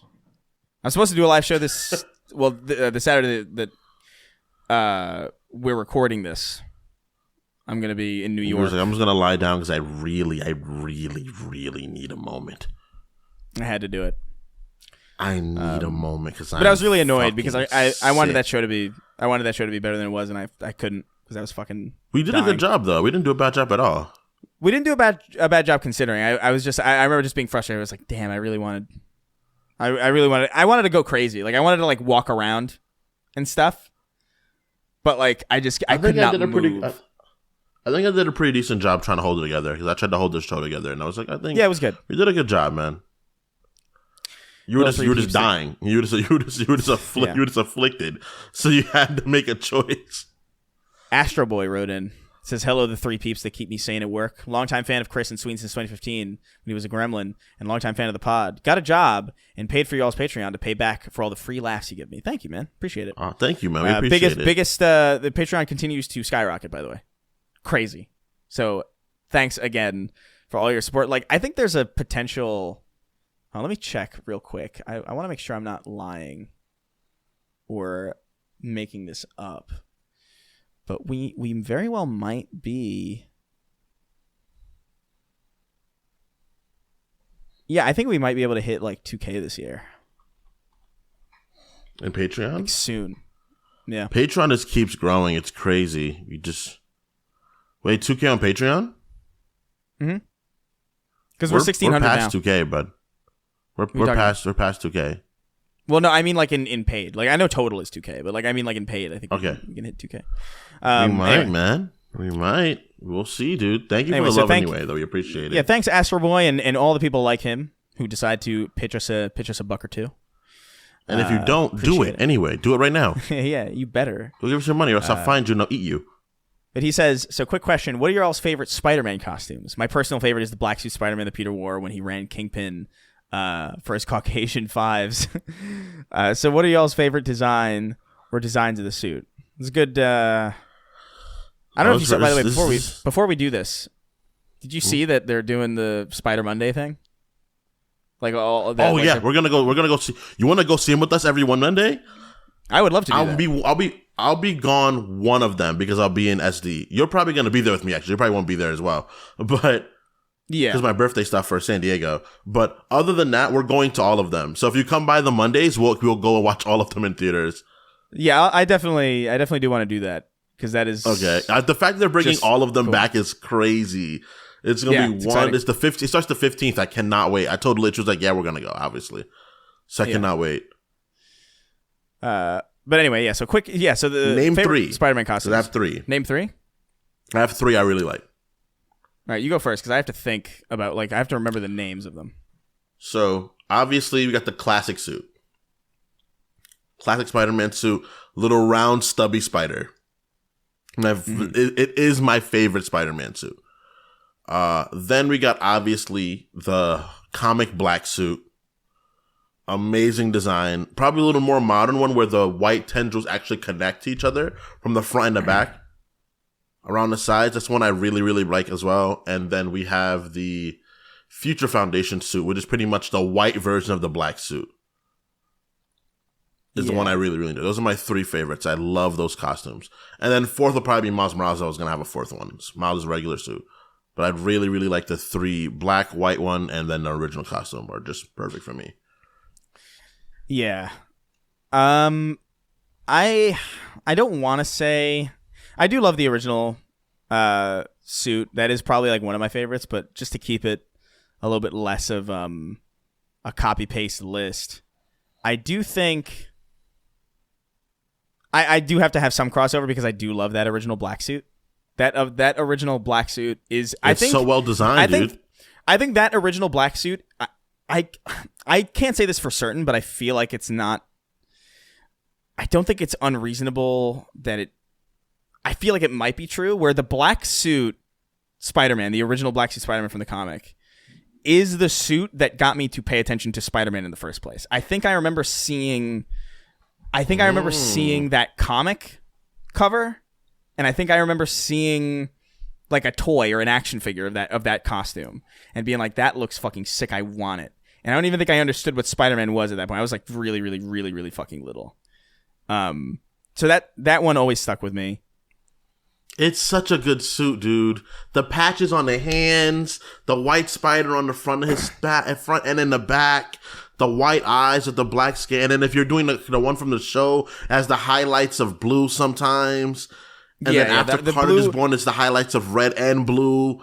It's cool. It's a good looking suit. It's so good, dude. Yeah, it's just a really... It's so simple. It's not over designed. It's really black. Simple. It's just a black suit, and it just looks really good. And it's also just feels more Spider-Man-y to me than a lot of other Spider. I like the red and blue suit too, obviously, but that's very Spider. That entire suit. I love it. Even just the white, the glaring, so good, the glaring white logo on it just kind of reminds me of the Black Widow red thing on the back. It was just this is so cool. The second one. This is, by the way, not necessarily in order of importance. It's really in order of cadence for the episode. But I really I have a soft spot, not for every way that it's depicted, but certain depictions of the Spider Armor Mark 1. There's something about... The silver one? Yeah, there's something about that's okay. the fact... There's something about the fact that it is literally just the Spider-Man suit, but basically medieval armor. That is really fucking cool. I don't like the way it looks in Spider-Man 2 the game. I don't like the way it looks in game, but I remember really loving the way it looked in the PS1 game, the original Spider-Man by Neversoft. I remember loving the way that it looked in certain comic panels that I remember seeing growing up. So that version of it doesn't translate well to certain mediums or whatever, but my favorite version of that suit is probably up in the list of my favorite Spider-Man suits. And I agree. And I have to, I know that this is like a controversial one, but I have to say, this is not surprising, but like I love specifically the Spider-Man 2 Raimi suit. I love that suit. Not because it makes sense. Not because it doesn't make sense. It's so high quality and so unreasonably good. There's no reason why Peter Parker would be able to make something like that. But it looks so distinct, and like it looks. It doesn't look like any other Spider-Man suit, but it also looks like Spider-Man. And I love the hue of blue, specifically they use for it. The darker blue on his legs. The darker blue on the legs. I love the big spider. I don't love it as much as I love the brickish red too. The brickish red too of his the rest of it. It's a good suit, man. What makes it for me is and this is like something that would probably like break a lot of other suits, but I think it works really well for this suit, is the fact that the mask is like a faceplate. Like, I understand that it doesn't make sense, but like from like sheer, like just speaking from like a visual perspective, like having that solid, like there's an iconography to the shape of Tobey Maguire Spider-Man's face that I cannot deny. That like when I see a silhouette, it's just like, that is, even if it's just the head, I'm like, that's Tobey Maguire Spider-Man's head, because it's got that specific shape to it that the game doesn't have, and I think that's why it looks so fucked in the game. Also, it looks shitty in the game, to be fair. Like I don't think any other version aside from the movies makes it look as good as it actually does, and that's kind of like a problem with it, because like everything fails at it. Because I personally like the Raimi suit. I hate the Raimi black suit. That I have a really big bone to pick with it, and they couldn't make it the way it looks in the show because of the nature of the black suit is so glossy and slimy, because it's literally an alien. That like our friend Hans is like he literally was like, he called me, he was like, dude, this is why it can't work, because he showed me the pictures and everything. He was like, it just can't work in live action. It's not gonna look good. The way the light would reflect off of it would be really fucked in recording it. It just wouldn't look good if it was a slimy thing. And I'm like, I know, but the black suit is a flawless character suit. That is the best. That's the best alternate costume, period. In hero history, it is the best alternate costume. Yeah, easily. People argue that Batman has a better costume than Spider-Man. That's true. No, but Batman does not have and that may be true. People argue back and forth, like, this person has the best costume, person has the best costume, X, Y, and Z, all these heroes, right? But you cannot say anyone has a better alternate costume than Spider-Man, without a doubt. That is an unwinnable argument. The black suit is perfect. I think the black suit is just the Raimi black suit. I don't love it. I like it in the context that like it makes sense it makes sense in the realm of that movie, but like I would have preferred to see the original black suit. I understand why it didn't work. I understand why they couldn't do it, but like even if they just got rid of the raised webbing, just something to distinguish it from like the original, from like the actual Raimi suit. I think it needed more white. That's it. Do you think like if the webbing was white, that would have made a difference? No, because it'd be too much. It'd be too much webbing on if it was all white. You know, that's kind of the thing. Remember how you know how the game, you know how it looks in the Spider-Man video game, the new one, how the webs look white and it's just too much on it. Yeah, it would just be that but black right now. Yeah, so I think it just needs the raised webbing should just be down, and it should be at least a big white spider on the chest. But I was told that filming that would not look good. It would not look good on film. Maybe. Because having a big glaring white piece of thing on his head while all the lights are on him would fuck up the way it would look in filming. Yeah, so it would fuck the exposure. I understand why it looks the way it does by necessity, but like it's not my favorite suit at all. But like I have to say, man, like there's something about the way that suit looks in those movies that it's just like it looks really fucking good. Like for a live action adaptation of like a superhero suit to be, first of all, keep in mind that suit was made at a time when we got superhero movies, the suits were like, it felt like studios were embarrassed by the suits. You know what I mean? Like Batman had to be really cool. You know, it had to be like all this. I'm not saying that Batman's suits in the Bale movies were bad, by the way. I'm just saying, like, they're very not comic accurate. Like, because like I think there was a fear that like if they did that, no one would like it. Same thing with like X-Men, where they just didn't have them in. They had them in the black. The what do you call black them? leather suits instead of the yellow and those things. Yeah, yellow, blue. And so like it was at a time when like it was really like they just weren't doing that, and so they did take some liberties. Like the eyes are sharp, and there's raised webbing, but that is a faithful as fuck costume. Like the lines are where they need to be, the spiders are where they need to be, like the colors are what they are.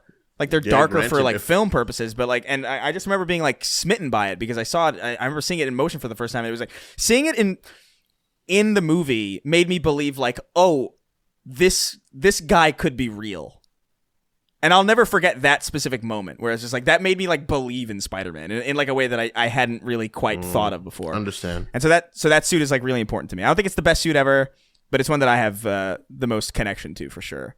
The black suit is goated though. Black suit is so fucking good. Such a well-designed suit. For no reason either. They were just like, the guy that made it too, the guy made it for like a few dollars. You know what I'm saying about the guy that made it for like a few bucks? Yeah. They gave him like also, $17. Shout out to, like, what? I love the eyes too, like the specific shape of the eyes. It's just, how they're different. They're more angry. Yeah. And I'm like, yeah, but they're also like more round. It's good. Like it's a good suit. And shout out to also the Alex Ross suit. I like that suit a lot. Oh, the Black Assassin suit?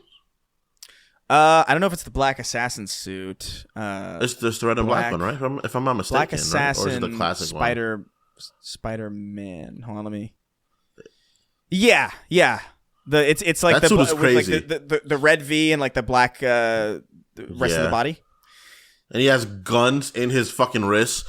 That one is so. Oh, I cool. didn't even know that. I only saw it because it was like an unlockable costume for the Tobey Maguire for the first game. You could get the Alex Ross. That costume's that old. Jesus Christ. Yeah, isn't that crazy? It's called Alex Ross in that game. So like that's what I always knew it as. I didn't know it was like a. What'd you call it? It's what happens is Black that's Assassin? the costume. Where like if he was trained by Wolverine would train to become an assassin. Obviously, Spider-Man's powers lend towards being an assassin so well that he was like, "Oh, I'm just gonna train you to be a killer," and he becomes like the best hitman on the planet because Spider-Man's powers are ridiculous. Yeah, you go up against this 5'10" like twig, and you're like, "Oh, I'm gonna fuck this guy up," and he picks you up and throws you a few city blocks, and you're like, "Well, darn!" Or he's on your ceiling, you don't know he's there. I love that costume too; it's a very good one as well. Yeah, the one I don't know if this is true in the comic, but like the one in the PS or the PS2 Xbox 360 or not Xbox 360 PS2 Xbox game has like the rounded spider on the back too. Which is, I think it does. It's just pretty much like the original one. Yeah, and it's got like the circle spider. The one that's like the raging. Did you see the Sparking Zero stuff for today? Oh, dude, yes, of course I did. Yes. God, we got to talk about that a little bit. I forgot about that. Sorry to cut to the questions. No, dude, you're right. I'm so excited. It looks so good. It looks so good. Yeah, so we're talking about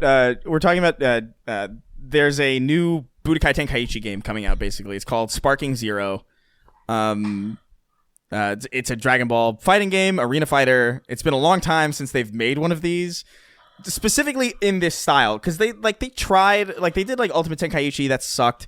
They did Raging Blast and Raging Blast 2, which I felt just weren't very good. But this looks straight up like Budokai Tenkaichi. Like it looks like Tenkaichi 1, 2, 3, but it looks gorgeous. Like even just the way that they're charging and like the way the aura looks when they're charging, I was like, this looks so good. It looks like Tenkaichi again, dude. It does. Crazy. Even to the bars they have. Yeah, can I say something? I don't know they even have. You remember the transformation secondary bar and the below one, where like if you got to go from one, you go to Super Saiyan. If you hold it, you go up 2 levels. That's back, and I'm like, this is.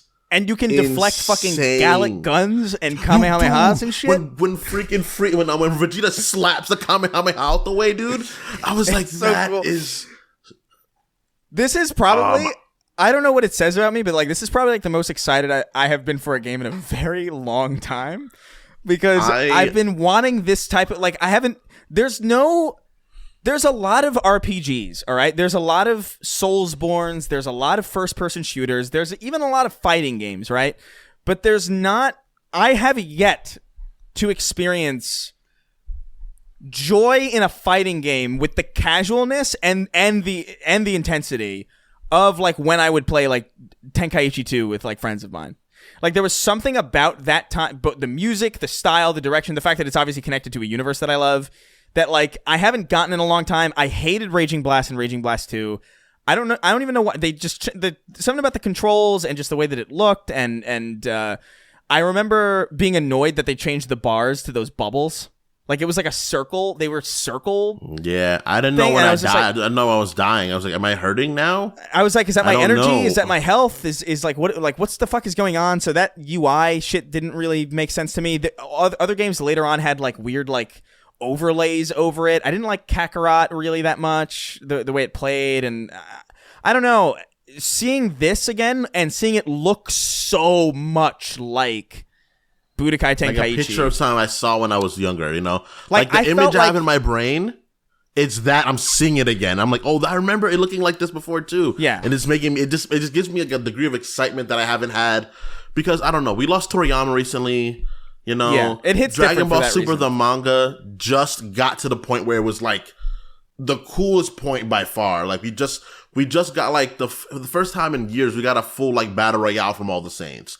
It was Broly versus Goku versus Goten versus Gohan versus Trunks versus Vegeta. We haven't had one of those moments in like decades in Dragon Ball Z. You know, we've all these very like what? Yeah, like when was the last time everyone really fought with each other was. If that, maybe like I don't think we've ever had a moment where all the Saiyans really just fought against each other. It's like let's just fight. It literally was just the Saiyan Saga. Like that was just because they were as enemies. They weren't even as like just training with each other, right, to get each other stronger. And it just felt really good, you know. And then like we lost, and then like just all that stuff happens, and then Compound. For me, also, I really started playing the card game for Dragon Ball, because there's a card game that came out recently. I just started playing that, and it's really fun.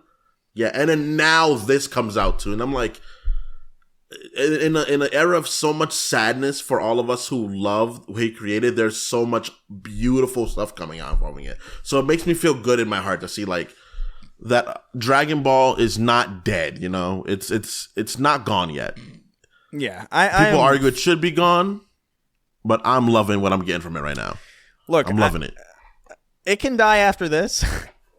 I'm fine with that, but I want my Tenkaichi, and the fact that I don't know, man. The last real Tenkaichi game came out in like fucking 2007 or something, like a long time ago. Definitely nearly 20 years ago.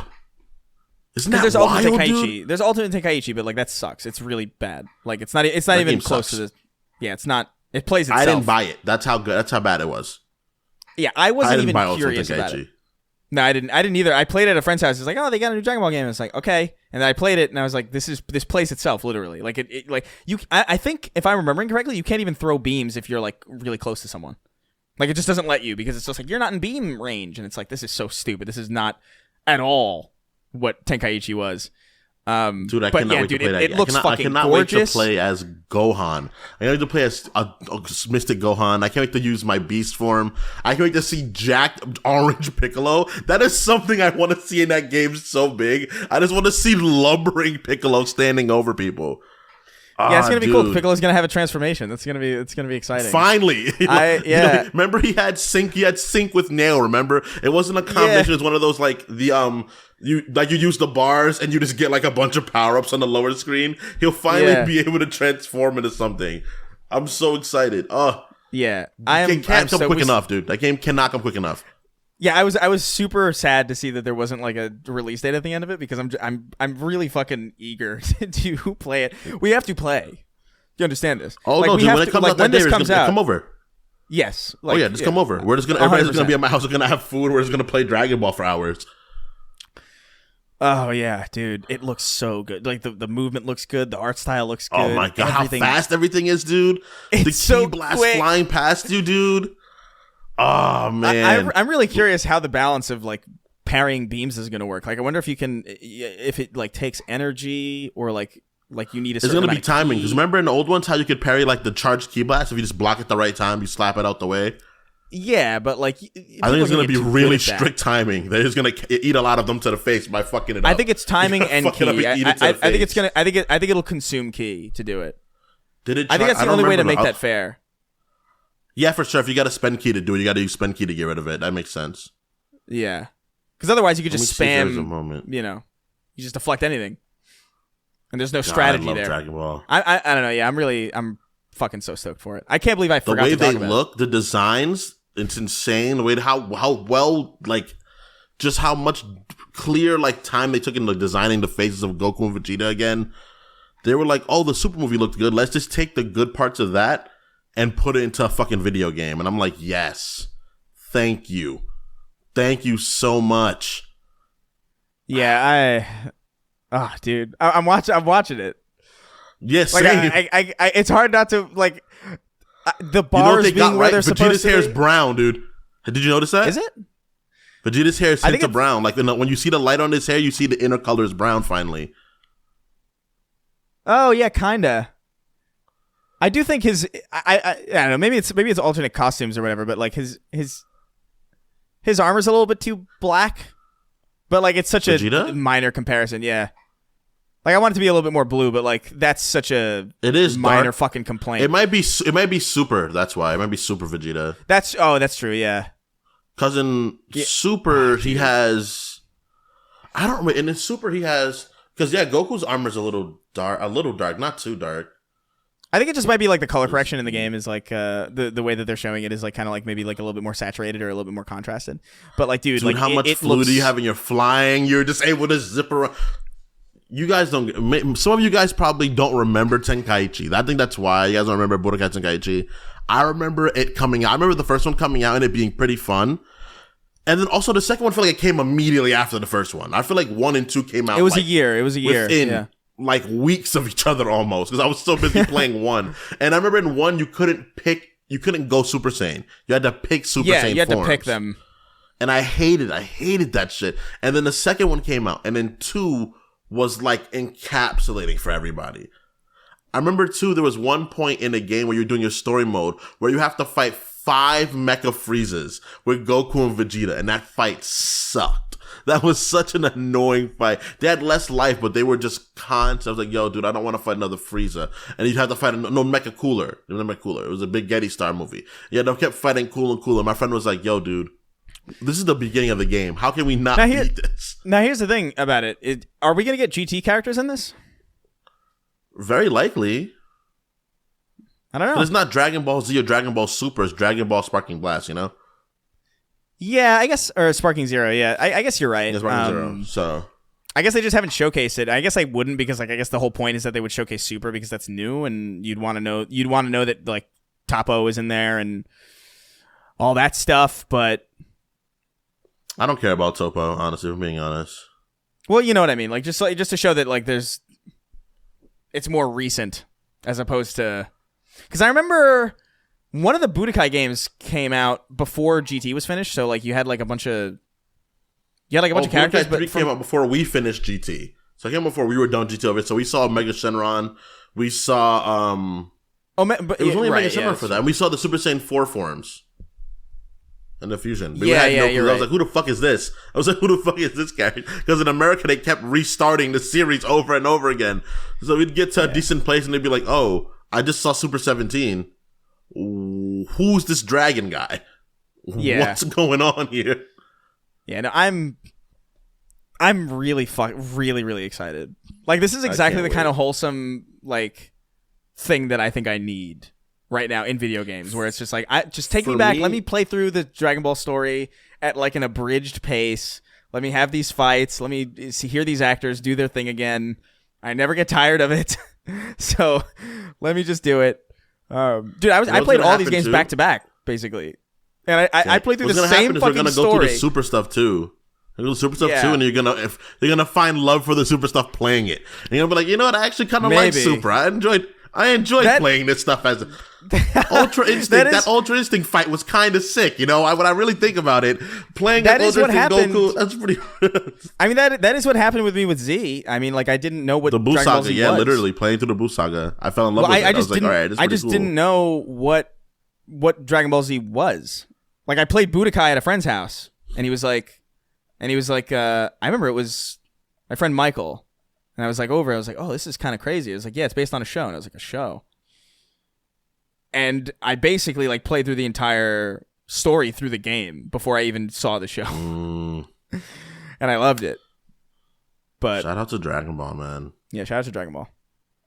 Anyway, do we have... Actually, yeah, this question would make more sense if Derek was here because it's very, very music heavy. So we're going to save this for Derek when he gets back from his abduction next time. Let's get on out of here. Thanks for stopping by, listening to us nerd out about Dragon Ball and besmirch the names of pedophiles. It's a robust episode of the Snark Tank. Come on over to patreon.com/snarktank to get early access and ad-free access and all that stuff, and contribute questions to the show, and there's some exclusive extra ammo episodes there too. So pop on over there. Give us a like, give us a listen, rate us on Spotify and all those places, iTunes, all that stuff, all that jazz. You know it. Mm-hmm. We're going to read now our $25 and up patrons. So whenever you're ready, count me down. 3, 2, 1. And the cum will fill us all. Throw my ass against your balls. And don't forget to pee when you are finished. These are these people's names. Limp Dick Skit. It's just one of those gays where you just want to take his cum. Every butt is fucked. Every cock is sucked. That's pretty, nice. There's it needs some work, but that's pretty good. Like the ending there is pretty good. Car Beeper. She sween on my black eye till I ray gun. Miguel O'Hara's transmask pussy. Latigre. McJackal. 28 U.S. Marines in a black Ford Raptor trucks sieging Ram Ranch, looking for Prince Harry so they can fuck his butt. Also, isn't that happening? There's something happening with the royal family, isn't there? Isn't like Kate Middleton missing or something? Wait, what? I swear to God, I saw this. Like that. Like I remember. Like Kate Middleton is missing. I did not know that. Can I tell you something?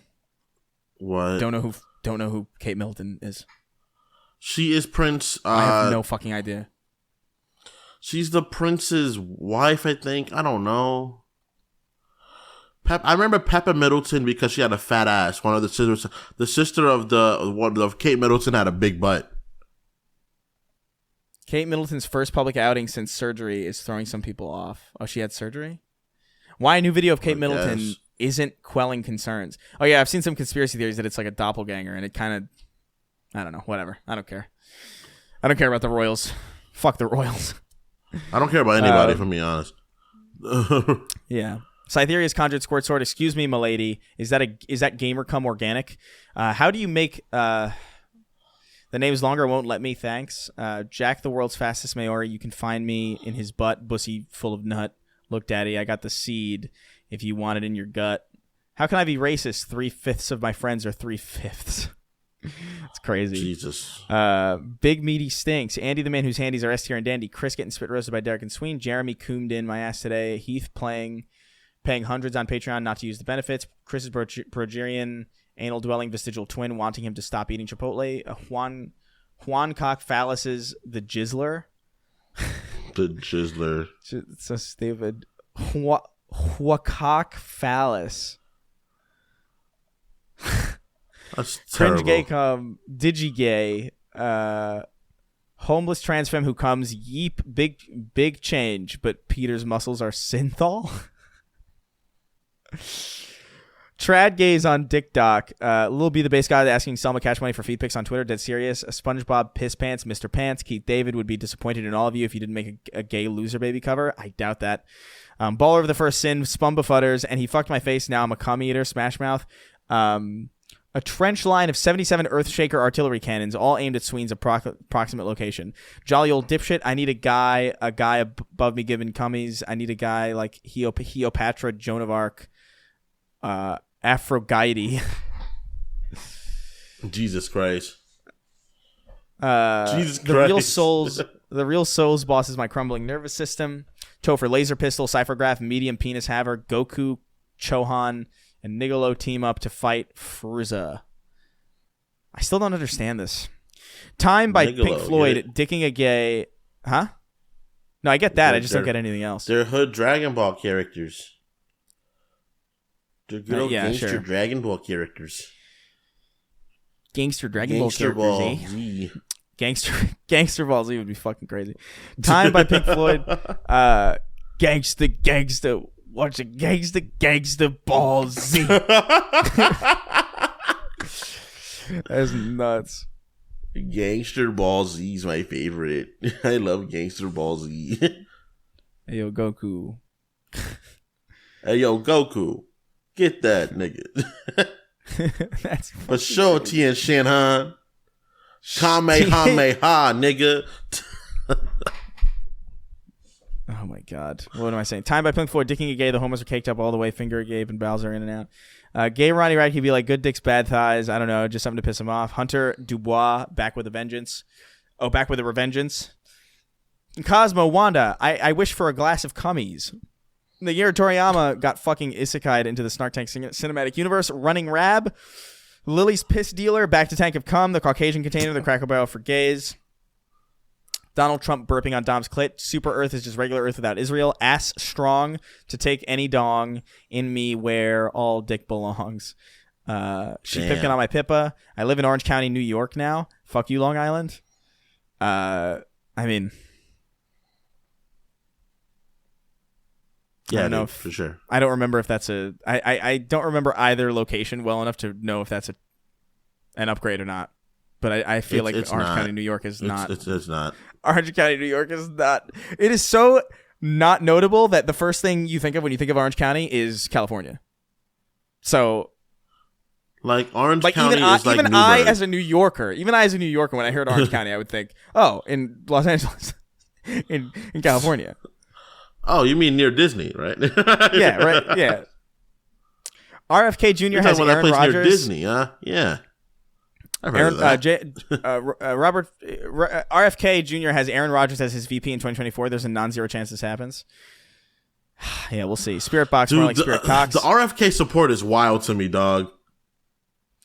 Yeah, I just haven't looked into him enough to know like whether or not has any good positions. I'm basing it just. The issue is he doesn't have a chance because he's so gross to listen to. I'm sorry.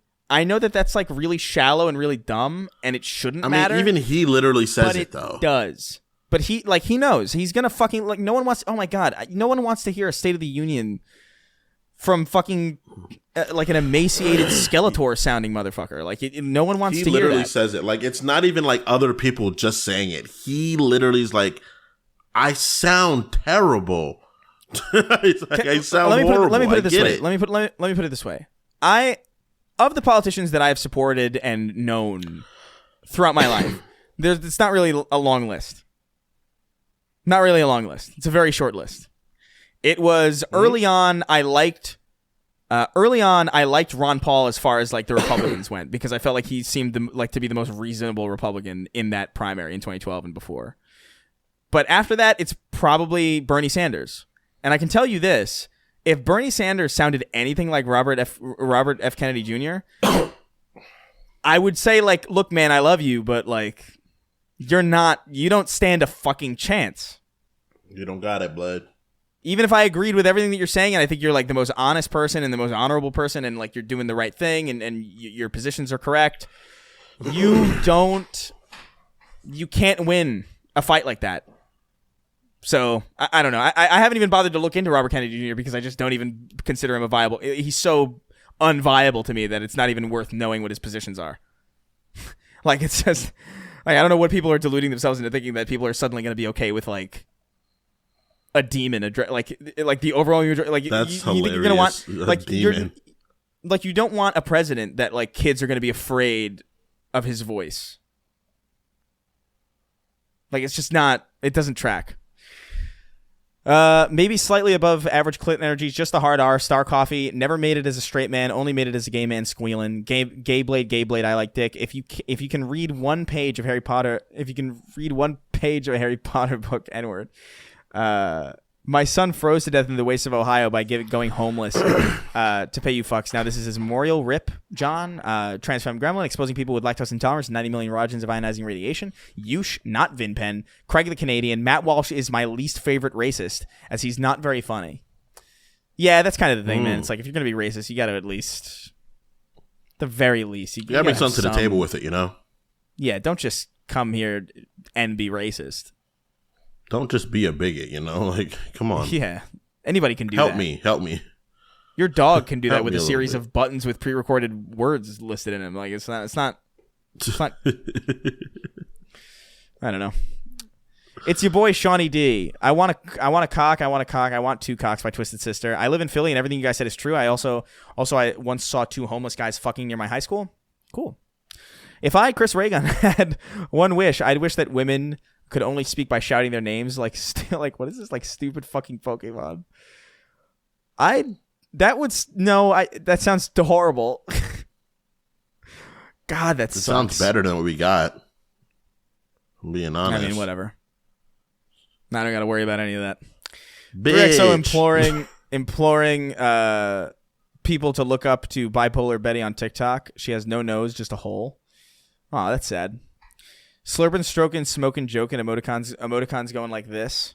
Drip MH, Lord of Drip, telling the cartel members about to behead me that Goku would be very disappointed in them. I think the safest thing you could do in Mexico is wear a Dragon Ball shirt. Actually. Like, I actually think, like, unironically, like, that would serve you so much better than just wearing, like, a bulletproof vest or, like, armor or anything. Like, it would be like... it would be like... This Angels is so in the outfield. He's just wearing a Dragon Ball shirt. Like, that's insane. You're about to get killed, and you're like, and they're like, no. That's the thing. It's like, it has to be on the outside. It has to be the first thing that it has to be the layer one of your clothing. Of your person, because they'll get confused. Of your person has to, because you don't want any kind of miscommunication. I mean, look, I can't prove this for sure, but I have never seen a video of cartels or otherwise dispatching of people in Dragon Ball shirts. It happens to be everybody who's dispatched isn't wearing a Dragon Ball shirt. So I don't know, man. I think there's validity to this strategy. I think if you're going to go to Mexico, trust me, wear a shirt with Goku on it. I'm not even joking. I think you'll have a noticeably better time if you could peer into a different reality where you did the same trip, but you wore a shirt that wasn't Dragon Ball oriented. You would leave and come home in a far worse scenario. Like, you would come home with, like, something missing and something taped to your large intestine. Ball shirt in Mexico. Even Lily likes Dragon Ball, and she's never fucking watched it. She just likes it. It's ingrained in them. She likes it. She literally sits down with her big jug of piss. That's the taco guy. And turns That's the guy on from the Dragon taco Ball. restaurant. That's the guy from the taco restaurant. In Mexico, they know him as the taco restaurant. That's the guy that, like, on his birthday, give us free tacos. That's free taco guy. It's El like, hombre de la taqueria. Yeah, like...